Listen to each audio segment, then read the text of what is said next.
Pugaro, BEC Bliss Pugaro, and BEC Malikdem. May 13, BEC Santa Ines and BEC Borac. May 20, BEC Tibul West, BEC Liksi, and BEC Pantal. And that's the schedule of Barangay BEC Saturday Masses at 4:30 in the afternoon for the month of May 2017.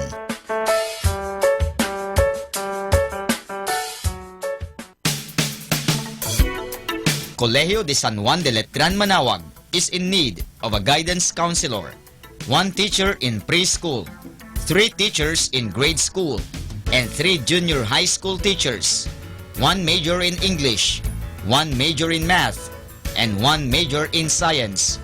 The school is also in need of office secretary, preferably female, single, and computer literate. Applicants may submit their resume at Letran Manawag Administration Office and kindly look for Miss Mary Rose Sigen. Thank you.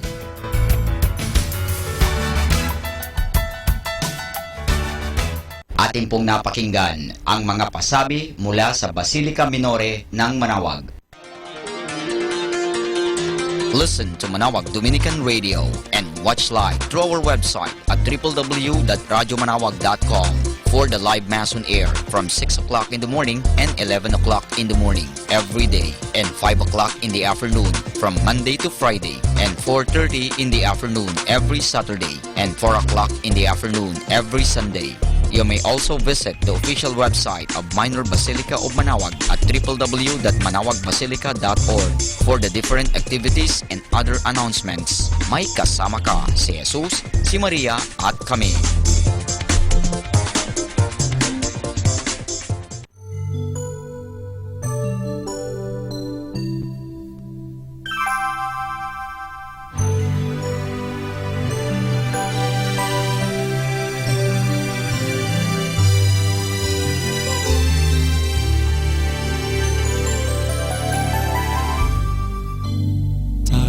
Weaving dreams too loose for me to wear.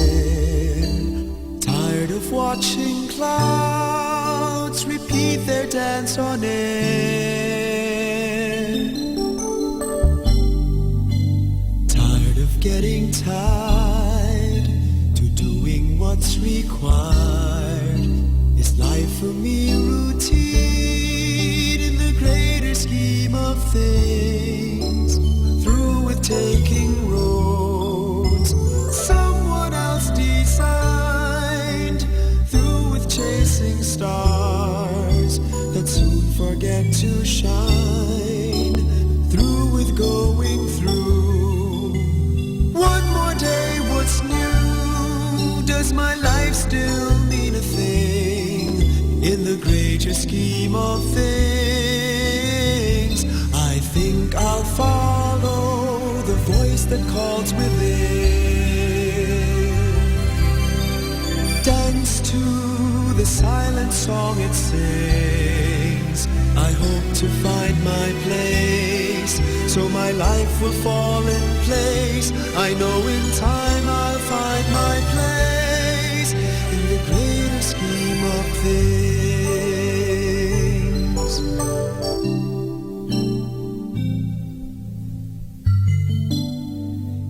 Must go his way, but how can I decide which path I should take? Who will be my guide?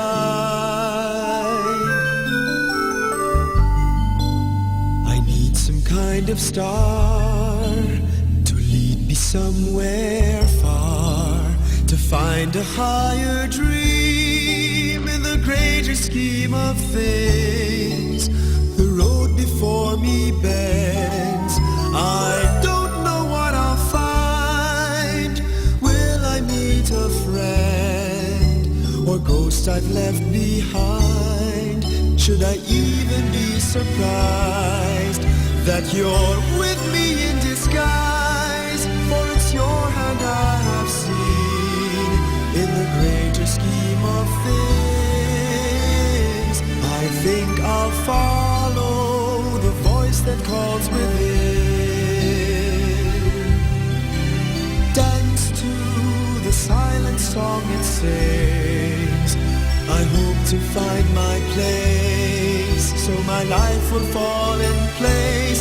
I know in time I'll find my place, for yours is the voice in my deepest dream. You are the heart, the very heart of the greatest scheme of things. So here I'll follow the voice that calls within. Dance to the silent song it sings. I hope to find my place, so my life will fall in place. I know in time I'll find my place. Follow the voice that calls within.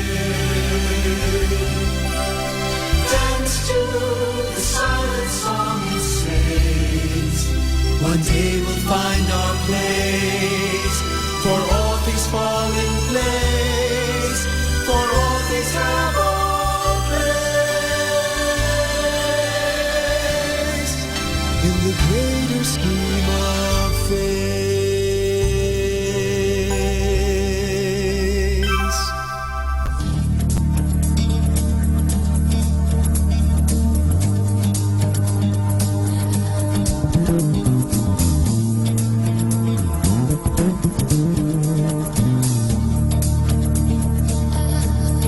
Make my life an altar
It's cold out here tonight. I'm worn out from the fight. I catch my breath and pray for rest. Still a fire burns, lighting up the room. I know you're here with me. You wrap me in your arms like only you can do. I know you're all I need. With you, I'll always be home.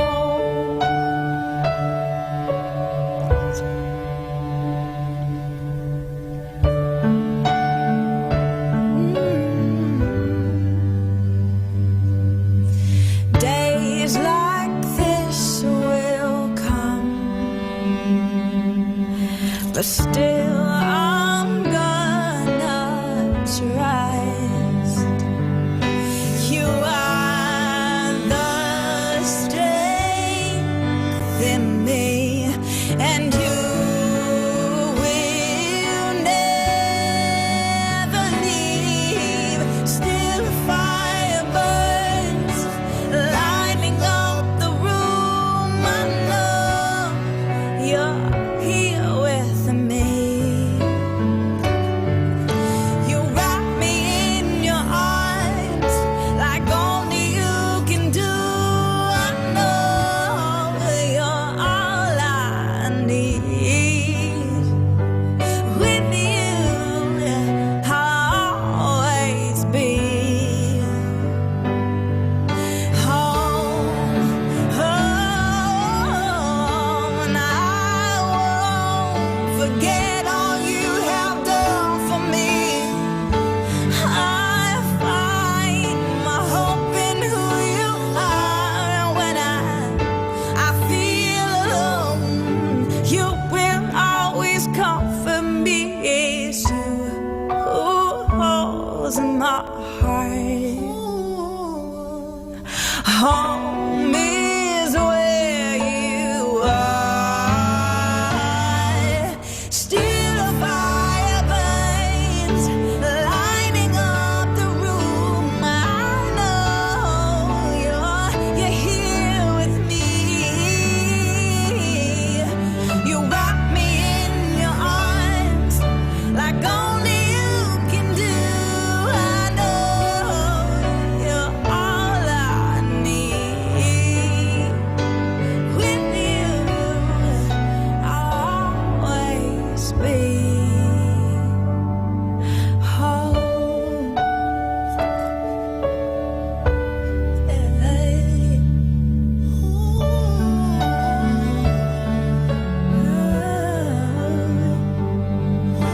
No matter where I go,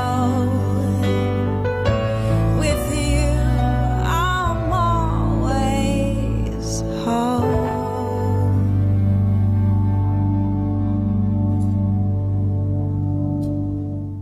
102.5, the music you grew up with.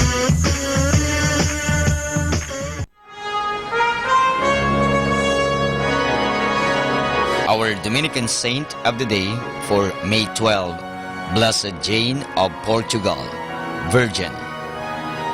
In the Dominican monastery of Aveiro, Blessed Jane Infanta of Portugal, a nun of the Order of Preachers. Blessed Jane was born in Lisbon in 1452, the only daughter of King Alfonso V of Portugal. At an early age, she determined to consecrate herself to God, and despite the violent opposition of her father and brother, managed to take the Dominican habit at Aveiro in 1472. However, she was continually harassed with offers of marriage and was never permitted to make solemn vows. This could not prevent her from living a life of humility and simplicity in the midst of her sisters, which she did until the time of her death in 1490. Her long-standing cult was ratified by Pope Innocent XII in 1693. And that's our Dominican saint of the day for May 12, Blessed Jane of Portugal, Virgin.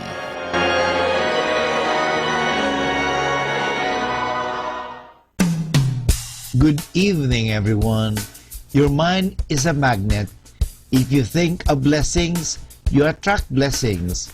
And if you think of problems, you attract problems. Always cultivate good thoughts and always remain positive and optimistic. Good evening, everyone.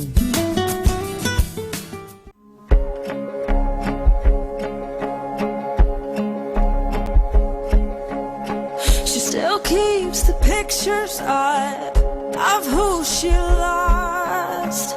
Joy is a memory that she forgot. Life wasn't fair to her. A cold room and all alone, she cries tonight. Her prayers are angry words. They're questions why life wasn't fair to her.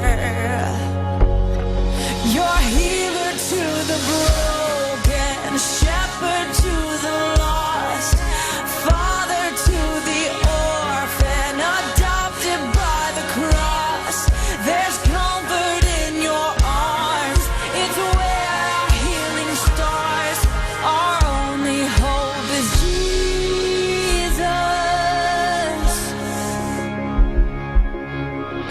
He's tired of carrying his father's words, telling him he's not enough, he has no worth.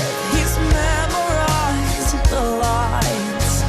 He works his life away to measure up, and all he's left with is empty love. Even he can find the love he's been denied. You're healer to the broken, shepherd to the lost, father to the orphan, adopted by the cross. There's comfort in your arms. It's where our healing starts. Our only hope is Jesus. Our only hope is Jesus.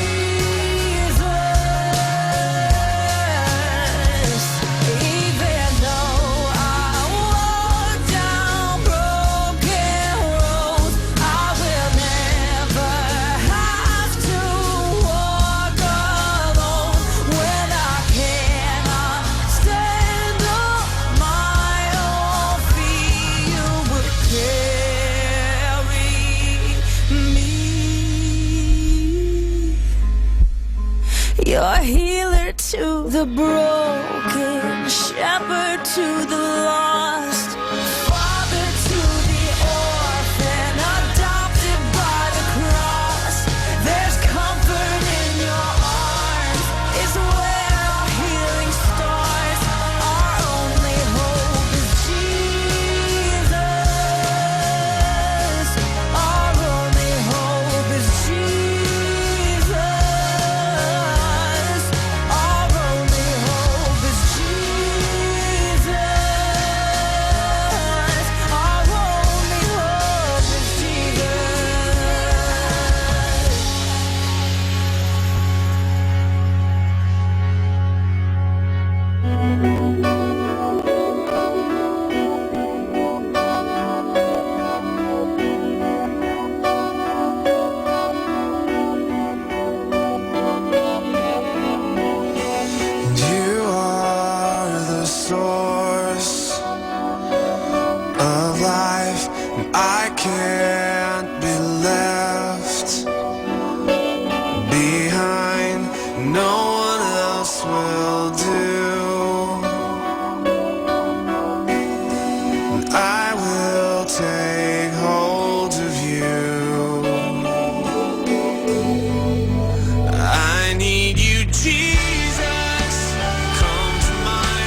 has nothing for me. This world has nothing for me. This world has nothing for me. I will follow you. This world has nothing for me. I will follow you. This world has nothing for me. Gonna follow you. This world has nothing for me. I need you, Jesus. Come to my rescue. Oh, where else can I go? There's no other name by which I am saved.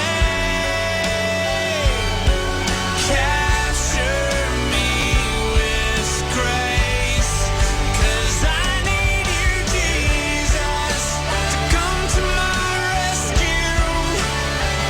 Tell me where else can I go? There's no other name by which I am saved.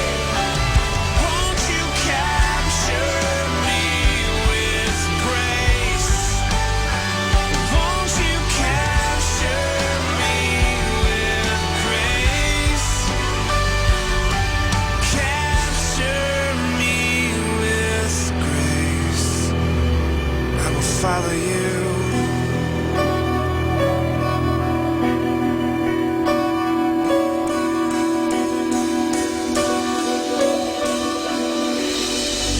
This world has nothing for me.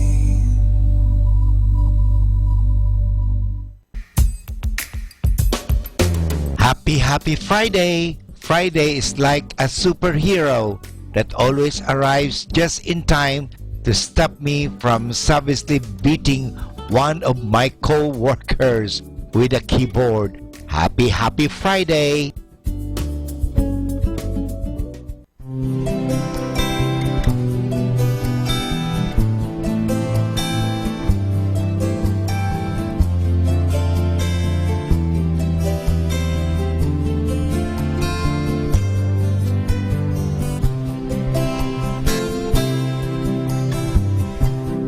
Come, O God, and search my heart. Break all things and broken yet in me. Come, O God, into my inmost parts. Break all things in me not built for you. Break all things in me not built for you. Break this, oh God, my untrue heart, and my other loves and lords and lying dreams. Break this, oh God, my untrue heart, and the rival gods and paths within my soul. Take my heart home, conquer me alone, my God.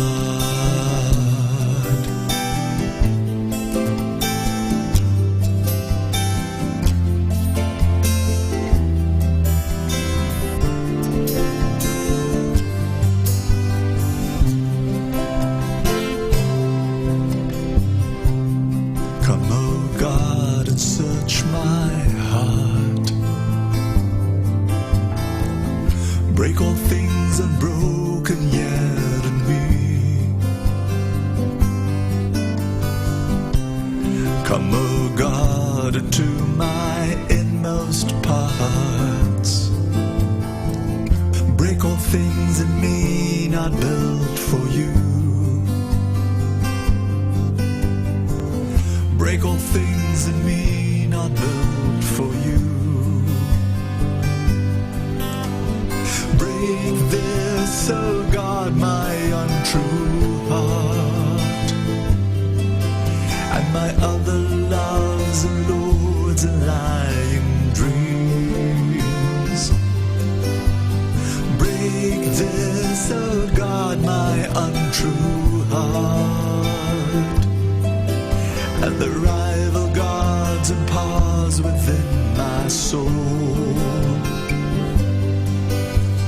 Take my heart home, conquer me alone.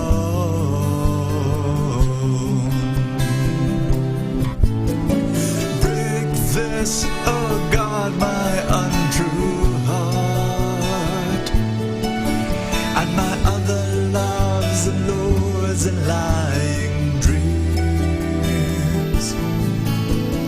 Break this, oh God, my untrue heart, and the rival gods and powers within my soul. Take my heart home, conquer me alone. Take my heart home, conquer me alone.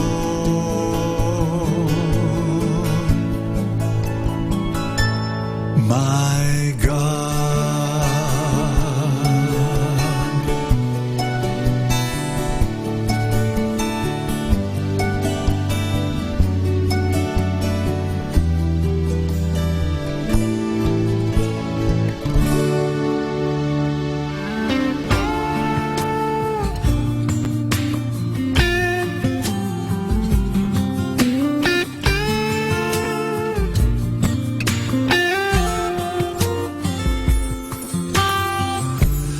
Lord, you are my refuge and my shelter.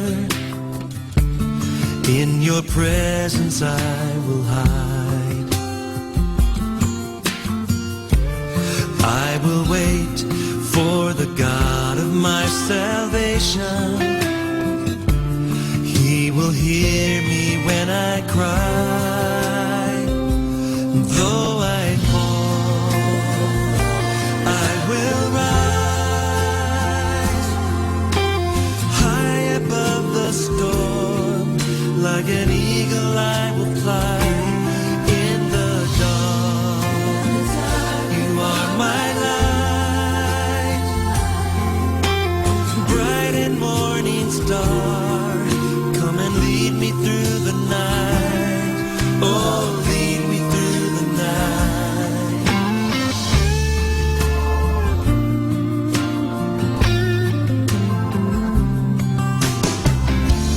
Lord, you are my help in times of trouble. When others leave, you will abide. Yes, you will. You're a friend that's closer than a brother. You will never leave my side. Though I fall, I will rise high above the storm. Like an eagle I will fly in the dawn. You are my light, bright and morning star. Come and lead me through the night. Oh, lead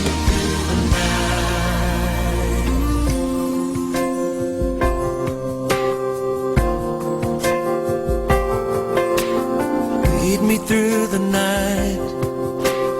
Lead me through the night. Won't you lead me through the night? Lead me through the night.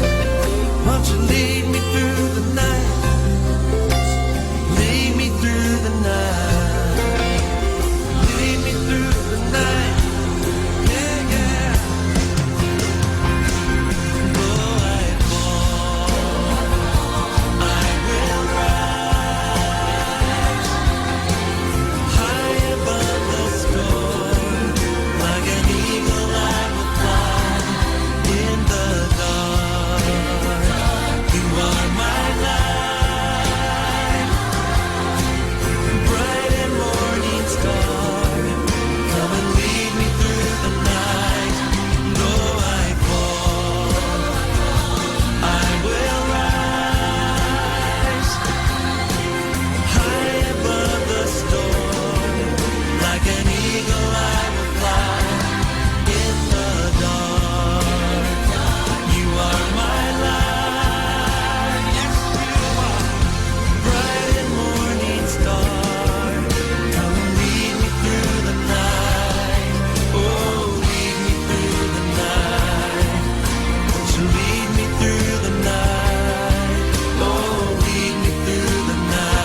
tears. I will wipe it dry with my hair.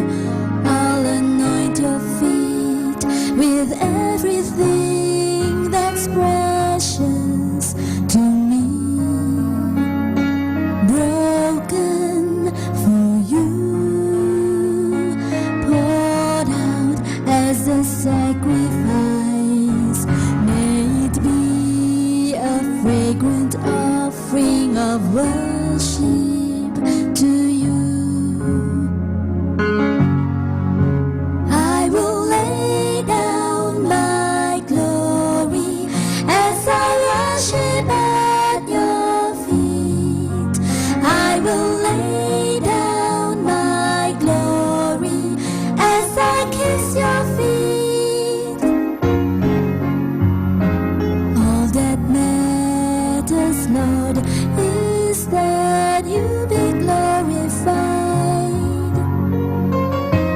I will lay my glory at your feet. I will wet your feet with my tears. I will wipe it dry with my hair.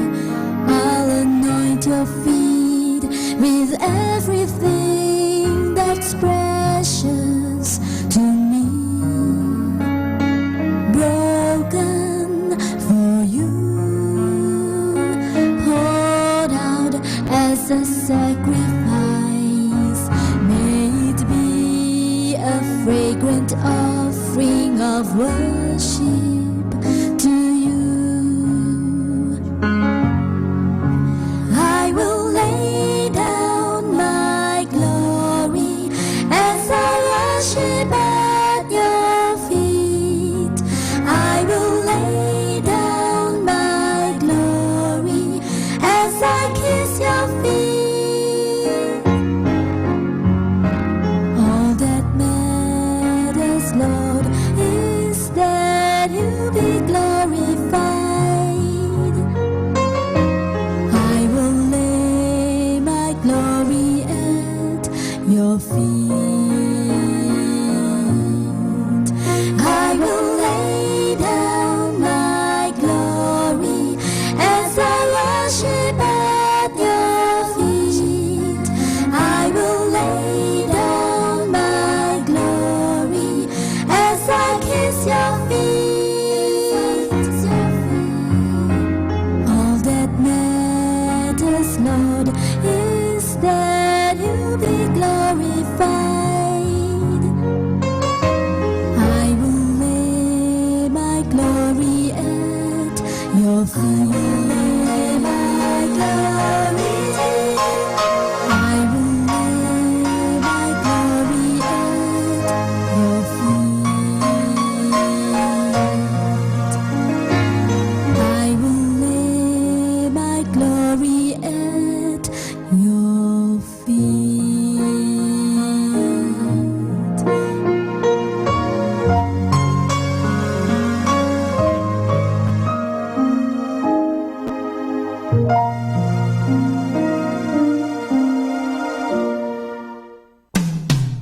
Stay happy, the situation will also turn happy.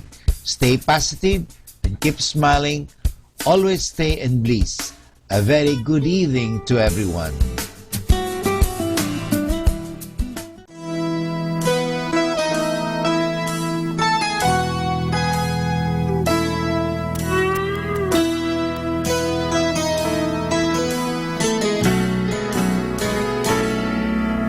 Sometimes it's hard to know that it's all over. Sometimes it hurts so bad to think that we did feel much for each other. Yet lost what we once had. To love you is one thing I can do. I have always been around to love you.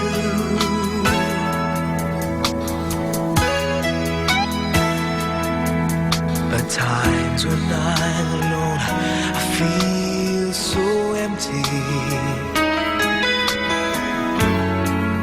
I've always wished you're here,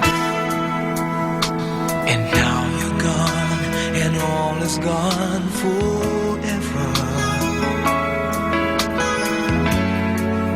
Oh girl, it's so unfair. Remember the things I always say, I mean them all, so please believe the things that I've been telling you. Just hang on, who knows, we might get there. After all the waiting done, we'll be the ones to find out. If we hang on, you know we're on our way. So just hang on.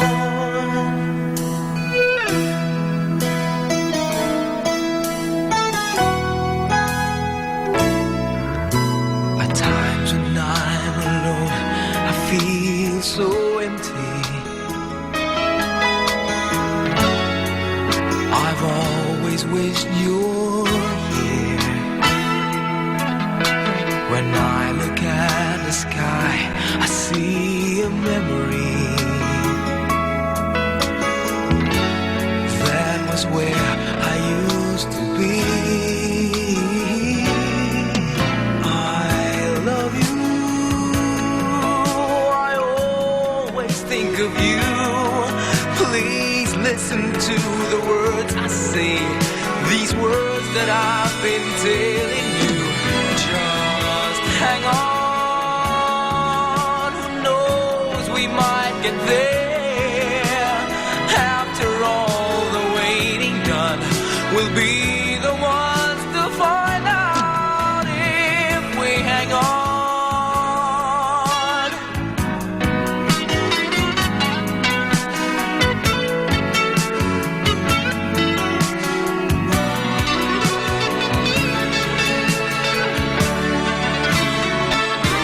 Just hang on, who knows, we might get there. After all the waiting done, we'll be the ones to find out. If we hang on, you know we're on our way.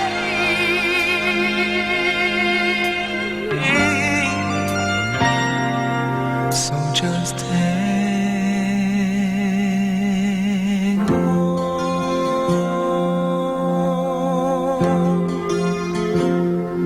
If we hang on.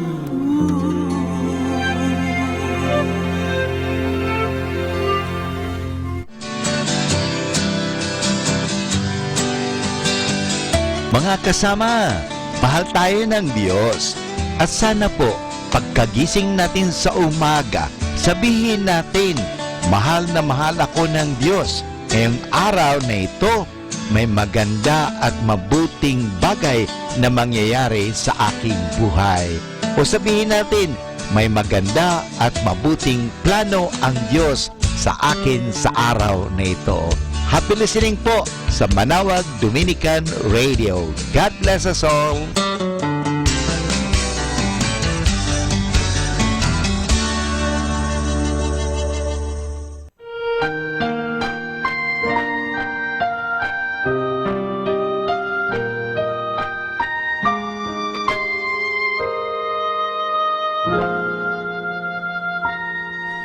I beg to fall in love with Thee, my Lord, with every breath of life I take. I beg to fall in love with Thee, my Lord. It's every beat I to Thee forsake. For even if my thoughts fall short of knowing You, and even if of my will runs terrified. Your passion thins the darkness of my soul, sheds it light, breathes it life, stills the murmur of the night. I beg to fall in love with thee, my Lord, with every breath of life I take. I beg to fall in love with thee, my Lord. It's every beat I to thee forsake. For even if my heart falls short of loving you, and even if my spirit hides away,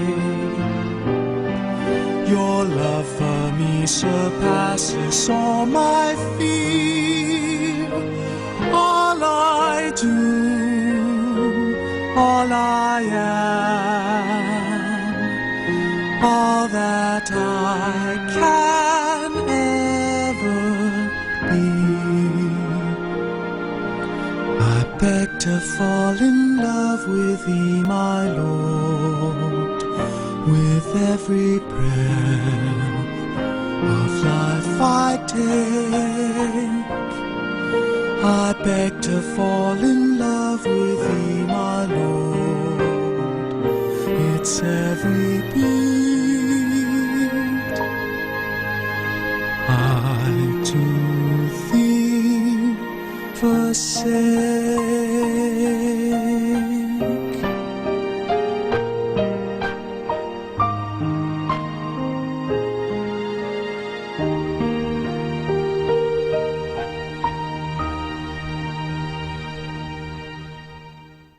Great music like this. Ang awa mo, ang aking pag-asa, sa paraiso mo'y tatapiling ka. Mangarap ka, abutin lahat ng gusto, kahit na mahirap, kakayanin mo. Once I was lost, but now I'm found. Masters attached, we save my soul. Want you to know that God I know.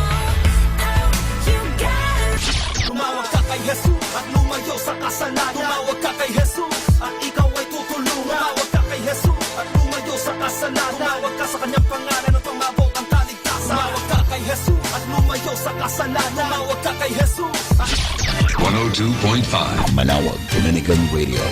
More music. 102.5. More than ever, we need Catholic radio station like Manawag Dominican Radio FM. Isaiah 58:9. Then you will call, and the Lord will answer. You will cry for help, and he will say, Here I am. We're the station that reminds you God is listening. Dominican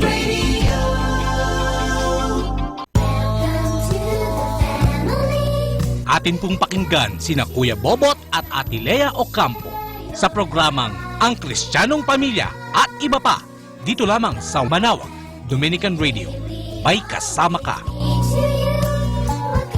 Our time now is 8 o'clock in the evening. Let us now have our time check prayer. Sa gitna ng paghihirap, tinawag ko'y Panginoon kaya. Panginoon, ako'y dinggin pagkat ako'y tumataghoy. Dinggin mo ang pagtawag ko't paghingi ng tulong. Kung ikaw ay may talaan nitong aming kasalanan, lahat kami ay tatanggap ng hatol mong nakalaan. Ngunit iyong pinatawad, kasalanan ay nilimot. Pinatawad mo nga kami upang sa iyo ay matakot. Sabik akong naghihintay sa tulong mo, Panginoon, pagkat ako'y may tiwala sa pangako mong pagtulong. Yaring aking pananabik, Panginoon, ay higit pa. sa sirenong naghihintay sa pagsapit ng umaga. Magtiwala ka, Israel, magtiwala sa iyong Diyos.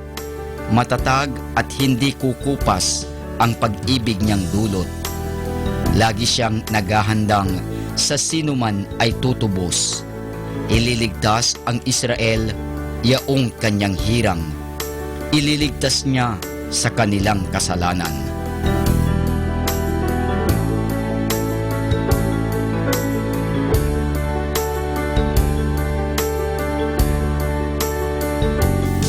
Kapayapaan kailanman ang igawad ng may kapal sa yumaong ating mahal. Sila nawa ay silayan ng ilaw na walang hanggan. Manalangin tayo. Ama naming makapangyarihan, ginawa mong bumagtas sa kalangitan ang iyong anak na nanaog sa kamatayan. Ipagkaloob mo sa kanila na nanaog sa pagkamatay ang kapalarang makaharap sa iyong kadakilaan bilang lumikha at manunubos kailanman. Sa pamamagitan ni Hesukristo kasama ng Espiritu Santo, magpasawalang hanggan. Amen.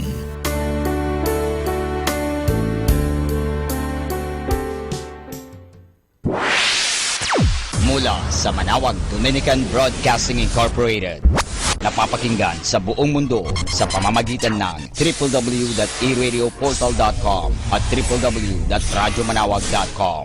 May kasama ka si Jesus, si Maria at kami.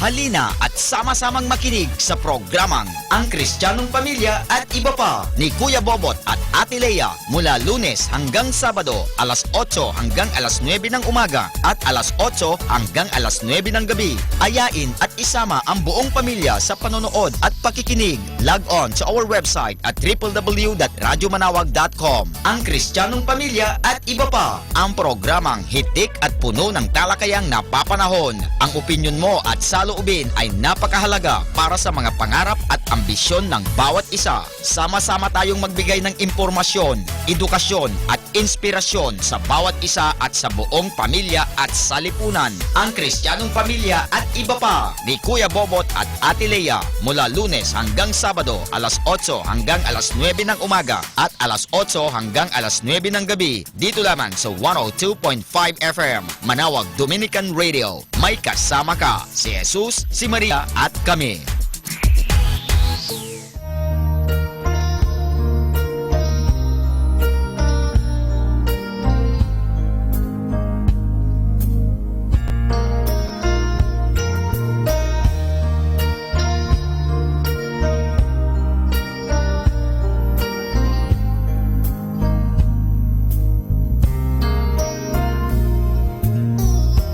Come, Holy Spirit,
Atin pong pakinggan sina Kuya Bobot at Ate Lea Ocampo sa programang Ang Kristiyanong Pamilya at Iba Pa, dito lamang sa Manawag, Dominican Radio.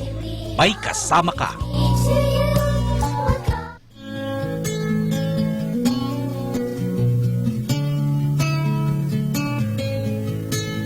Welcome to the family.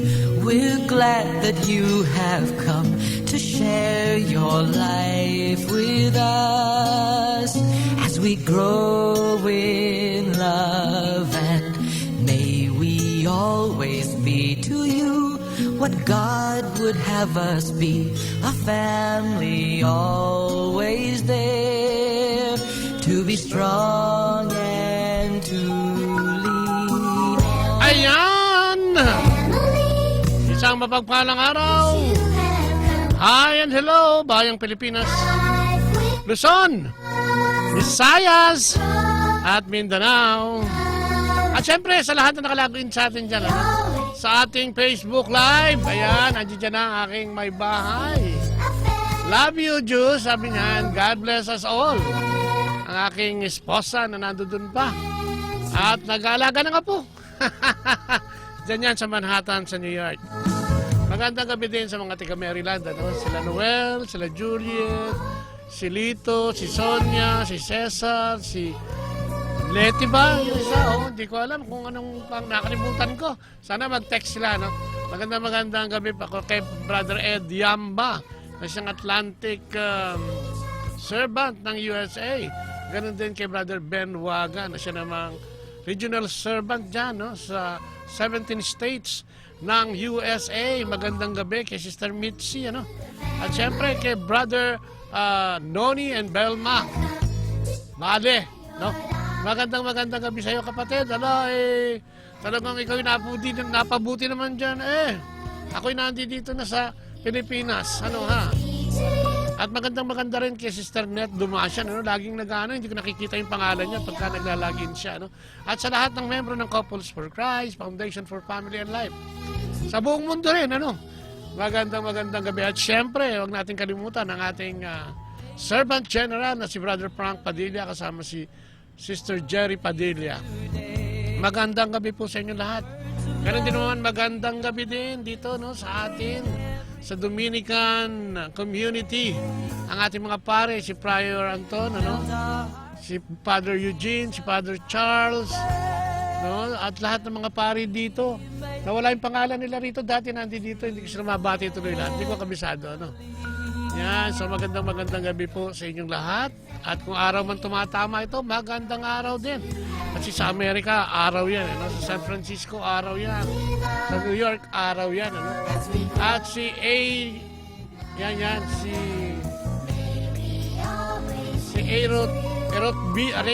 Victoria. Alam ko, Victoria to, binaliktad lang. Ayan, magandang gabi sa iyo. Hello po, Kuya Bot. Gandang gabi po. Gandang gabi din sa iyo. Ayan, at syempre, ang ating mga kasama rito nagbo-broadcast, nandyan si Cool, si Yam, ayan, si Ace, nandyan din. At syempre, si Muy Muy, na hindi palaboy, Ayan, Sister Nati, yan, yan, Sister Nati daw, kasi hindi ko kabisado. Magandang gabi sa inyong lahat, At syempre, sa ating mga kapatid dito sa Pangasinan, yung mga tiga Pangasinense, na nakatuning dyan sa 102.5 FM, Ang ganda kasi dito sa natin, sa Pangasinan, maririnig tayo sa FM. So kahit na sa cellphone lang, madidinig na nila tayo, At syempre, gusto nating batiin silang lahat dyan. Yung mga drivers ng mga kapatid natin at kaibigan dito, Yung ating mga tricycle drivers dyan, yung mga nasa palengke, yung mga nagninegosyo dito sa paligid ng simbahan, Magandang gabi sa inyong lahat, Magandang gabi. At syempre, huwag nating kalimutan, ang nanay ko, batiin ko na rin. Hello, Nay. Hindi kami nakikita, At syempre, sa lahat ng naka-YouTube, Sa YouTube kasi matatagpuan na rin itong ating program, hindi lang dito sa personal na Facebook ko. Sa YouTube, i-type na lang po yung Radyo Manawag, Tapos malilitaw dyan, ano? Sabihin nyo lang, ilagay nyo lang, pindutin nyo lang yung subscribe at makukuha nyo yung logo. At every time na gusto nyo makinig ng programa dito sa Manawag, Dominican Radio, ay pindutin nyo lang yun at makikita nyo na. No, ha? At maka-live viewing na kayo. No? Ganon din naman sa Facebook natin, sa Botley. No? Kung gusto nyo tumawag sa atin, ano? Sa text line natin, ano? 0923-717-4626. At ganoon naman, no? Sa ating phone-in line, ano? Sa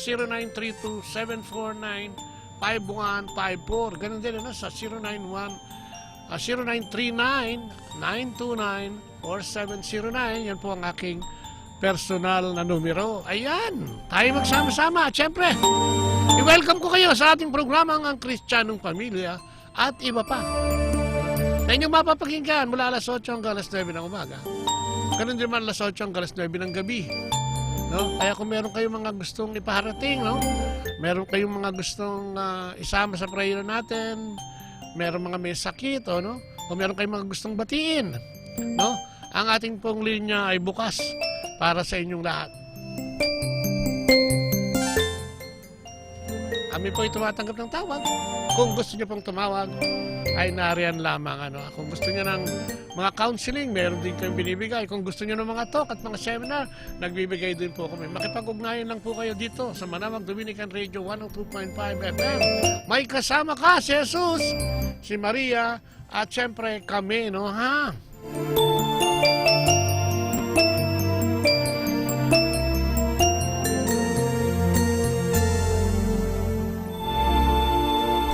At yan, ating simulan ang ating programa sa pamamagitan ng maiksing panalangin sa ngalan ng Ama, ng Anak, at ng Espiritu Santo. Amen. Opo, Panginoon, muli po, maraming salamat na naman. Sa araw na ito, sa pagbibigay mo sa amin ng buhay, sa pagbibigay mo sa amin ng aming mga pangangailangan, sa pagbibigay mo sa amin ng aming mga trabaho, sa pag-iingat mo sa amin at sa aming mga mahal sa buhay, maraming salamat, Panginoon. At higit sa lahat, maraming salamat sa pagiging instrumento ng paghahayag ng iyong mabuting balita. Kung kaya dalangin namin, samahan mo kami sa mga oras na ito sa pamamagitan ng kapangyarihan ng Banal na Espiritu at ibigay sa amin ang lahat ng kapangyarihan upang magamit namin ang iyong karunungan at kaalaman ay aming kailangan sa mga sandaling ito upang ikaw lamang ang aming pag-usapan. Tinataas din namin ang aming nakikinig at mga nakalagon sa aming Facebook at sa YouTube na kung ano man ang kanilang kakulangan at pangangailangan ay padaluyin ng Espiritong Banal upang sila ay magkaroon ng katugunan sa kanilang mga dalangin. Ang lahat ng ito'y dalangin namin sa matamis na pangalan ng iyong anak na si Jesucristo kasama ng Banal na Espiritu sa kanyang kabunyihan. Maraming salamat and glory be to the Father, to the Son, and to the Holy Spirit. As it was in the beginning, is now, and ever shall be, world without end. Amen. In the name of the Father, of the Son, and the Holy Spirit. Amen. Ayan. Mga nakaraan, tinalakay natin. Kaninang umaga, tinalakay natin yung tungkol sa pagbasa ngayong araw na ito. Nahango dyan sa Juan 14, 1 hanggang 7. At ito yung sinasabi ng ating Panginoon, yung kanyang pag-alis, pagparaon sa Ama, paghahanda ng silid. At ito'y sinabi niya sa kanyang mga alagad, at ito'y hindi naintindihan. At nagtanong pa nga si Tomas dito, sabi niya, ay, hindi namin alam kung saan ka pupunta. Paano kami makakarating doon? At sinabi ng Panginoon sa kanila, na ako ang daan, ako ang katotohanan, at ako ang buhay. No? Pinag-usapan natin kaninang umaga, yung tungkol doon sa daan, yung direksyon natin, At ulitin natin ang bahagya, di ba? Ang direksyon, pag sinabi mong daan kasi, ito isang ruta na kung saan ikaw ay pupunta o dadaan, kung saan ka man patungo, At ito ay sinasabi ng ating Panginoon yung daan na yun, Alam mo naman, ang buhay natin talaga rito sa mundo ay maraming daan, sanga-sanga ang daan. Kaya nga kung minsan, pag hindi mo kilala ang Panginoon, magkakaligaw-ligaw ka, maliligaw ka at hindi mo malalaman na ikaw pala ay nandoon na, nakasadlak ka na pala sa daan na yon na mayroong mga kasalanan. Sabi nga kasi, di ba, ang daan ay mayroong makipot at maluwag. Sabi ng Panginoon, ang maluwag na daan ay nandun lahat, no? Madali yung daan na yun. Walang problema doon habang nandito ka sa buhay na hiram na ito. No? Lahat ng iyong gusto at kalayuan ay pwede mong gawin doon. Ano? Walang magbabawal sa iyo, kumbaga. Maalwa, sabi ko nga, maalwa, maluwag, no? At sa makipot na daan, yun ang sinasabi niya, yun ang daan patungo sa Kanya. At yun ang tunay na daan, no? Na ang tanging daan, no, ng ating Panginoon patungo sa Ama, no? Ang daan ni Kristo, na kung saan ay nandoon ang kung minsan may mga pagsubok, no, para tayo patibayin, ano.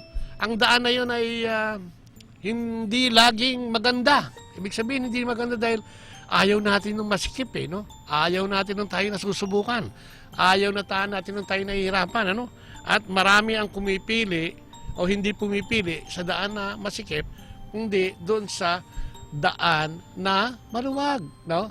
Sabi ni Brother June Felix ng New Jersey, no, sa New York City, no, good evening from New York City. Kahit traffic, your prayer inspires my drive to work. Wow, magaling naman. Magandang umaga sa iyo, kapatid. O nga pala, maga dyan, ano, ha? At sana mag-ingat ka, kapatid, ano? Alam mo naman, kahit ma-traffic, kung minsan, nagkaka-bol-bol pa rin. At yung daan na yan, yan, no? Parang yung daan ni Kristo, kung minsan ma-traffic din. No? Kung minsan may kahirapan ng konti. Pero pag nakarating ka sa dako paraon, ay, gagaan naman ang iyong pakiramdam dahil maayos na. So, yung pinag-usapan natin kanina, direksyon, ano? Tapos yung mission natin, no? Yung mission natin kasi ay base sa ating direksyon. Ano ba ang mission mo sa buhay, no? Ikaw ba ay katulad ni Brother June Felix na ano siya, PT, no? Diyan sa New York, no? Kaya yan, maaga pa lang, maalis na yan. At dumarating sa kanyang trabaho ng tama sa oras. Ito ba ang iyong mission, no? Mabuti, no? Kung ito yung mission mo, pagbutihin, sabi nga, kung ikaw ay PT, kung ikaw ay doktor, kung ikaw ay abogado, no? Kung ikaw ay accountant, kung ano man, ang iyong ginagawa ay siya mong misyon, no? Ang question lang dyan sa pagmimisyon na yan, paano yung direction mo? Ikaw ba ay paliko-liko din habang ikaw ay nagtatanggol ng iyong kliyente? No? Ikaw ba ay hindi sumasang-ayon sa iyong bossing na medyo dayain natin yung ating BIR, no? Sa Amerika, hindi pwede yan. No? Pag nahuli ka dyan, may talagang matindi yung kaparusahan. No? Dito sa atin, medyo pagka pwedeng ay may brasuhin, parang ganyan. Kaya medyo mahina yung pag-unlad. No? Kaya humihina yung pag-unlad dahil dyan. Ano? So, yan ang ginagawa natin. No? Yung ating misyon ay nakabase sa direksyon na napipiliin natin. Pinag-usapan natin. Ano? Maluwag at makipot. Ano? At yun ang challenge sa atin. No? Araw-araw, di ba? Ang misyon na yan ay napakahirap gawin, lalo na nga kung matuwid na daan yung gusto mong tunguhin, ano, kung yung makipot na daan. Pero sabi ng Panginoon, yan ang daan, no? Sabi nga niya, the way, no? Yan ay definite na yung pagkakasabi niya, the only way, no? The only way to the Father is me. No? Nobody goes to the Father without me and without passing through me, sabi nga niya. At nire-reiterate ito ni Pedro, no? Nung panahon na yon, sabi niya tungkol sa ating Panginoon. Salvation is found in no one else, for there is no other name under heaven given to man by which we must be saved. Yan nga ang ating Panginoon sa Kristo. At napag-usapan din natin yung paano ba natin mamimaintain yung salvation natin. Ang sabi dun sa number 1 is, make a firm commitment to keep God first in your life forever. Forever, ibig sabihin, sabi na wala daw forever, no? Wala naman talaga, forever, ibig sabihin siguro ng nagsasalita dito is, habang tayo nabubuhay dito sa mundong ito, ay pag-ibayuhin natin, no? Unahin natin ang Diyos, ang sinasabi niya. At sabi niya, start each day with prayer. No? Sabi niya, start by taking to God in the morning and communicating with Him often throughout your day. Alalahanin lagi natin ang Panginoon para tayo hindi maligaw sa ating direksyon at matupad natin yung misyon ay pinagagawa ng ating Panginoon. Sabi nga niya, seek ye first the kingdom of God and all shall be added unto you. Diba? Sabi niya, unahin natin ang Diyos. No? Walang ibang nauuna dapat kundi ang ating Panginoong Diyos. No? Sabi niya rin, take time, even if it's just a few minutes to read your Bible each day. O, di ba? Yun ang direction natin. Katulad nga ngayon. Nabanggit natin kanina yan na pag nagbabasa ka araw-araw ay makakakuha ka at makakakita ka ng mga pwede mong pulutin na pwede mong gamitin sa araw-araw. Sabi ngayon, siya ang daan ng katotohanan at ang buhay, di ba? O yung pala, no? Siya pala ang daan. Ano ba yung ginawa ni Kristo nung nandito siya? Ano ba yung mga ipinakita niya sa atin, ano? Na kahit na anak siya ng Diyos ay nagpakumbaba siya. Naghugot siya ng paa ng kanyang mga apostoles. Nagpagaling siya ng mga may sakit. Nagpakita ng mga bulag at nagbukas ng dila ng mga pipi. No? So, ang ibig sabihin, kailangan nating binabasa ang ating Biblia araw-araw. At yan ay maganda kung... Ako ang ginagawa ko ganyan. No? Simula sa umaga, nagdinilay na ako. No? Magbabasa ako. Basta pagising ko na, bago magkape. No? O habang nagkakape minsan. No? Pwede na natin yun. Ano? Pwede nating pagnilay-nilaya. No? Kasi kung hindi natin pagninilayan ng mga salita ng Diyos, yung commitment natin para sa ating misyon at yung direction natin ay talagang mawawala sa hulog. Kung aasa lang tayo sa ating sariling kakayanan at kaalaman, malamang tayo ay hindi makarating o hindi mapanatili ang misyon na yan. Ano? At ang direction natin ay mapupunta either kaliwa o kanan at makakalimutan natin yung diretsong daan. Ano? At syempre, isipin din natin, sinasabi nga na ang devil ay nandiyan lagi, no? Para i-redirect yung ating gustong maging daan na matuwid o tuwid na daan. Ano, ha? Kung kaya dapat palagi tayong handa, no? Sa pamamagitan nga ng pagbabasa ng banal na aklat at pagtawag sa Panginoon ay matutulungan tayo dyan. Ano? Tapos minsan, di ba, kung ayaw mo, yung katulad si Brother Felix, nagde-drive kayo, no? Kung hindi mo, wala ka ng panahon magbasa niya to, meron tong nabibili mga CD. O kaya meron ng mga apps na pwedeng puntahan na pag pinindot mo, ilalagay mo yung verse, babasahin sa'yo at ilagay mo lang sa kabilang tenga mo yung headphone mo, pwede na, no? Sana wag naman pag nagda-drive ka, baka hindi mo marinig yung mga katabi mo, no? Yung pag meron kang time na, yun, sa umaga, no? Sa tanghali, sa hapon, ano? So, maganda yun, ano? Kasi parang mas madaling tandaan pag nandoon siya. Ano? Sinasabi siya. At ang maganda nun, pwede mong ulit-ulitin. No? Ulit-ulitin mo yung pakikinig hanggang sa ito'y makuha mo. Tapos yun nga, no? Ang dahilan ng iba is yung oras. Walang oras, no? Wala akong time. Pero sinasabi dito na meron tayong 168 hours a week. Saan mo ba tinatapon yan? Sabi niya, kung natutulog ka ng 8 oras, 56 hours yun a week. Kung ikaw ay may full-time job, 8 hours a day, 40 hours a week. Kung meron kang nagko-commute ka, 2 hours a day, 10 hours a week. At kung ikaw ay kumakain, bibigyan ka ng 2 oras, 14 hours a week. No? Family entertainment, no? Yung mga banding-banding, meron kang 2 hours, 14 hours a week. Naku, yung iba nga, kahit 14 minutes lang, hindi nakikita-kita yung pamilya, no? Pero ito yung oras natin, sinasabi ritong gano'n, ano? So, ano ang natira sa'yo? May miscellaneous pa, no? 2 hours a day. Ito yung, ewan ko kung yung ginagawa mo. Huwag ka naman sana magtongi, tsaka uminom, no? Yung pastime mo, o yung me time mo siguro ito, 2 hours a day. Meron kang 14 hours a week. Pag sinuma mo yan, 148 hours lang yan. May nawawalang 20 hours a week. Ayan. Ngayon, tanongin mo sa sarili mo, saan mo nilalagay itong 20 hours a week? Natulog ka na dito, ha? Nagtrabaho ka na rito, ha? Nag-commute ka na rito, ha? Kumain ka na rito, nagkaroon ka na ng bonding sa pamilya mo, at meron ka pang me time. No? Sabi nga, kahit dagdagan ng mga 1 linggo pa uli, no? Hindi 7 days a week, kahit 14 days a week, ay ganun din naman mapupuntahan nun, ano? Wala pa rin mapupunta sa Diyos kung ayaw mong pumunta ron, o magbasa nun, o gawin yon. Pero yun ang utos sa atin, di ba? Sabi nga na, paano ka makapupunta doon sa pupuntahan mo kung hindi mo alam yun? Ang Biblia, no? Kung hindi mo alam ang Biblia, paano ka makakarating doon sa daan na sinasabi ng Panginoon? Ito yung mga bagay na pwede natin pagnilayan, ano? Sa araw-araw nating buhay. Dahil alam naman natin lahat tayo, sabi ko nga, lagi ko nababanggit ito, lahat tayo ay magkakaroon ng pagsusulit sa Panginoon pagdating ng panahon na tayo kanya ng tinawag, ano? Kaya pag may nagsabing, wala akong oras, naku hindi po totoo yun, no? Kaya dapat natin tingnan to. Attend worship services regularly. Naku yan, no? Maganda yan. Yung ating pagsisimba, ano, ha? Yung ating pag-attend, kung may community ka o kumuha ka ng community, kung wala ka, sumama ka sa isang samahan. Diyan sa Jersey, no? Nung napunta tayo diyan, naka-attend din tayo ng mga gatherings nila, no? Yung seniors assembly nila, no? Yung leaders assembly nila, no? At napakaganda, no? Dahil lalo na sa Amerika, no? Pag nagkakasama mo yung mga kapwa mo Pilipino at nagagawa mo yung kultura o yung pananampalataya ng sabay-sabay, no? Ay napakagandang bagay. Tapos sabay-sabay na rin sila o nagmimisa na rin doon o kung minsan may misa na na-attend na nila, no? Kaya ang ganda. At ito ay nagpapalago din sa atin, ano? Yung may nakakausap tayong mga kasama, yung may mga nakakausap tayong kapwa Katoliko natin, no? Lalo-lalo na kung nakapaloob sa isang komunidad, no? Mas masarap ang kwentuhan. May kainan, may tawanan, may kantahan, may worship nga. Tapos may mga seminars din, ano? So, sabi niya, stay active in the work of God, no?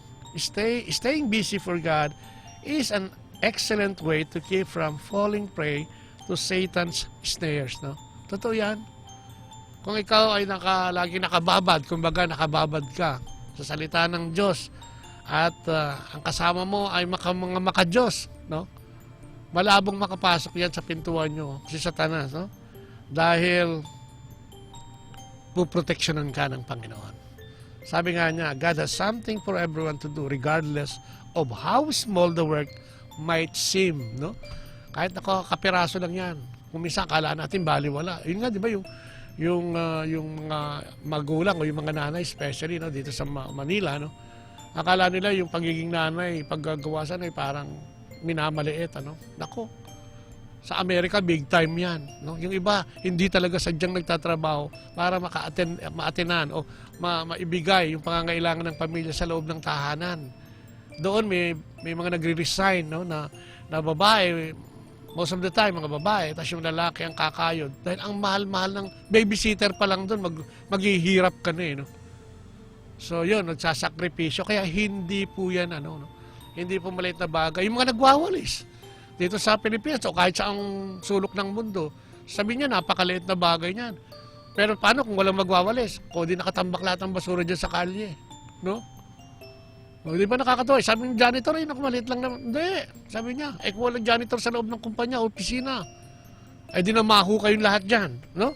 Kaya lahat tayo ay may misyon, no?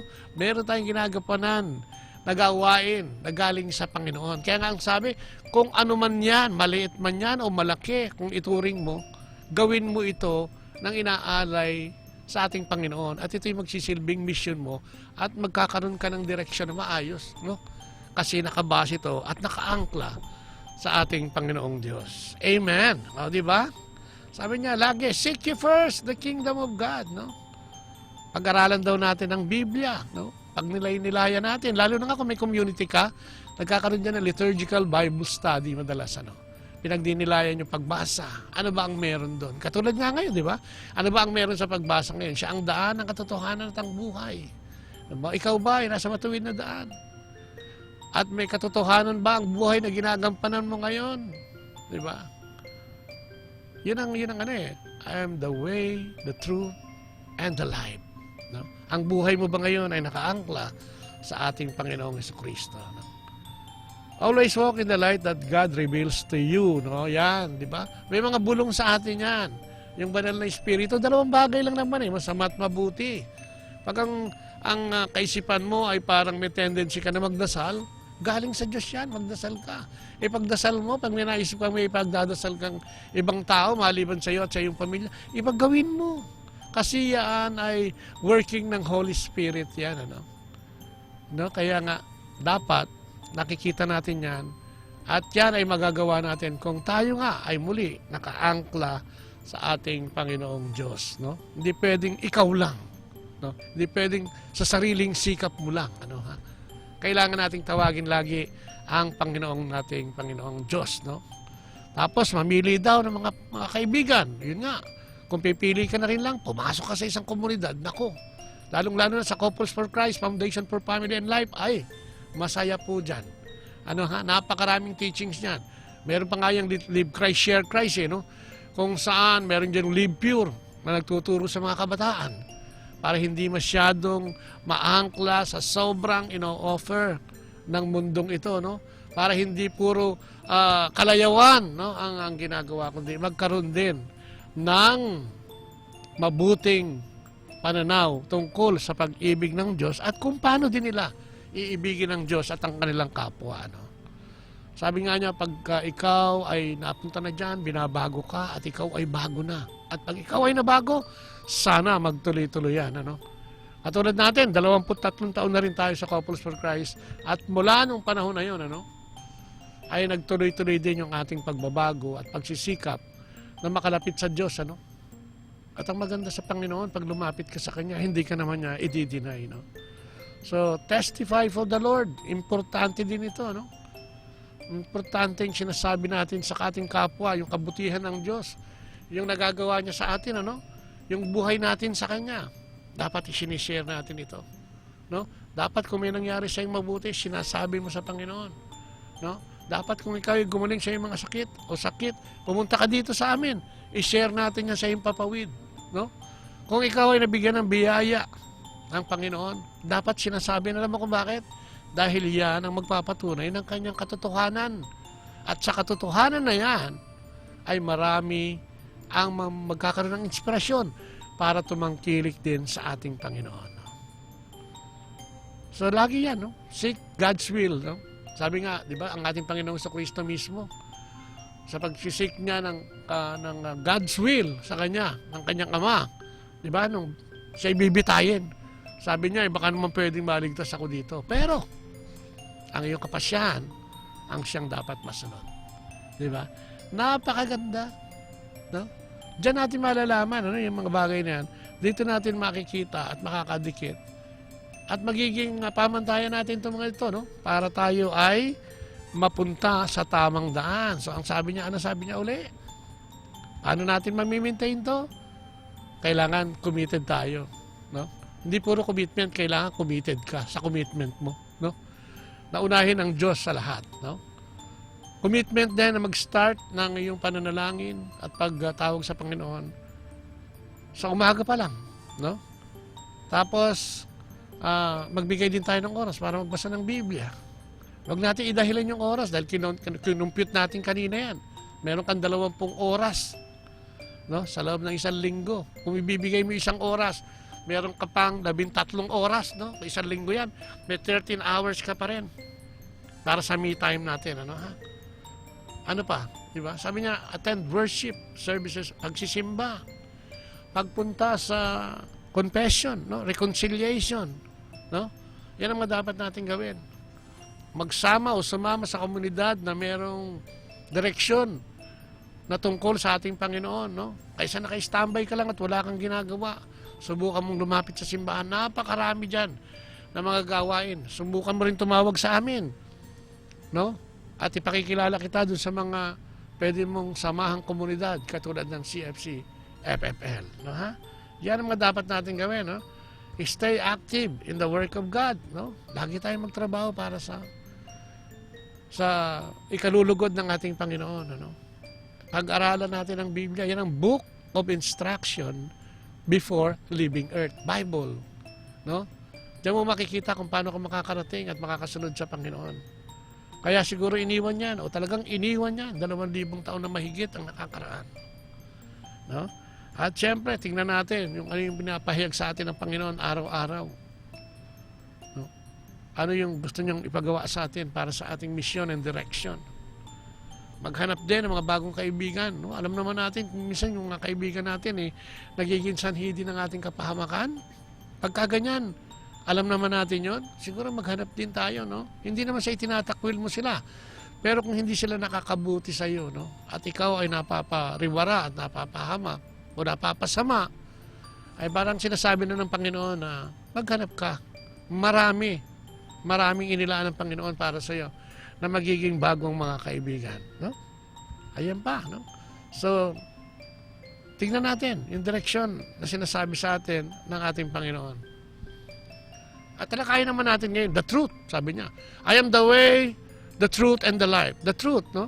Again, Jesus used the definite article to emphasize himself as the only truth, no?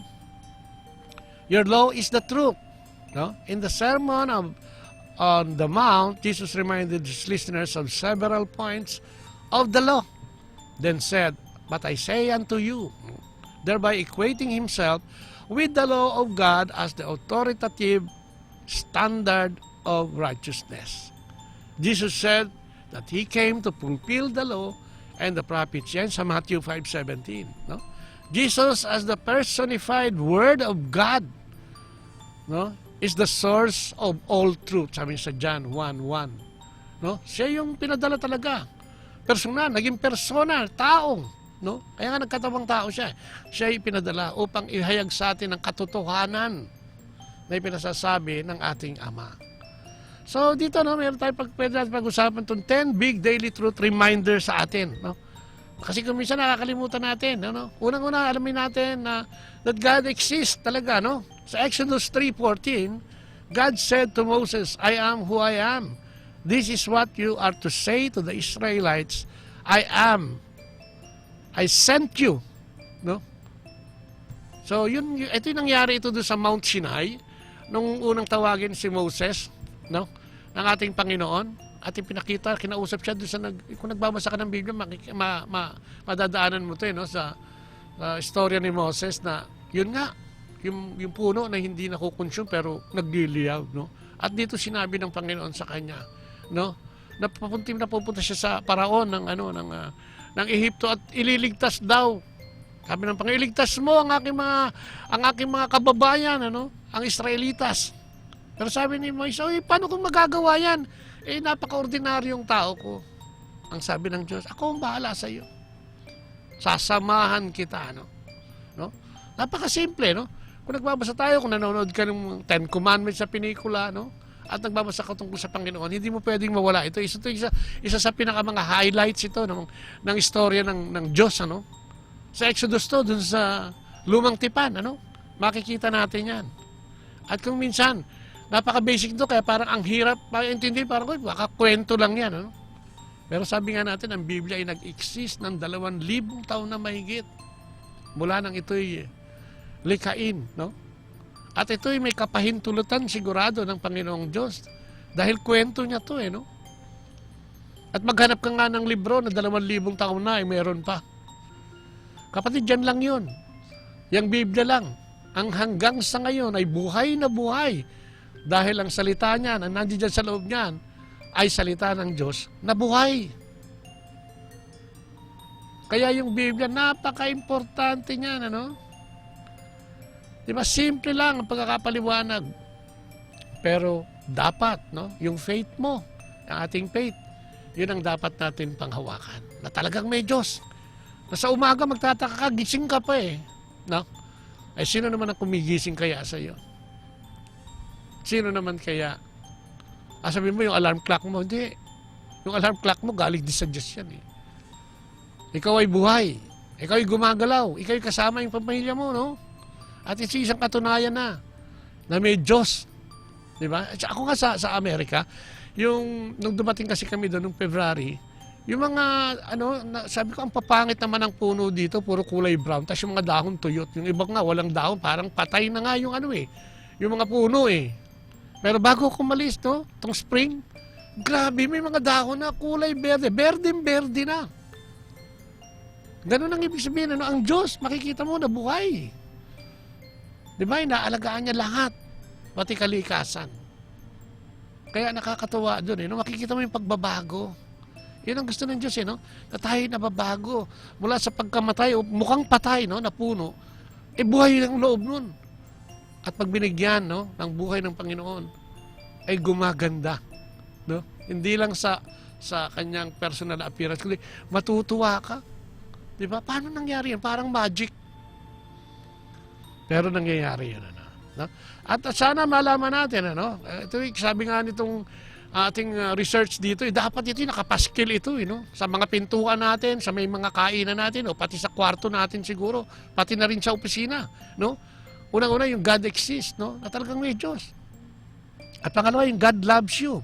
Romans 5:8, sabi niya, but God demonstrates His own love for us in this, while we were still sinners, Christ died for us. Diba yun nga, pinadala siya ng Ama. Anong mission niya? Ipako sa krus. Anong mission niya? Ipaliwanag sa tao ang pagmamahal ng Diyos Ama. Ano ang mission niya? Magpagaling ng mga may sakit. Ano ang mission niya? Magpadilat ng mga bulag. Magsalita ang mga pipi. At pinalalayas ang mga espiritong masama sa katawan ng tao. Anong klaseng pagmamahal pa ang gusto mo? Di ba? Binitay siya para sa ating lahat. Binitay siya para sa ating lahat. Sabi nga sa Jeremiah 32:40 hanggang 41, I will make an everlasting covenant with them.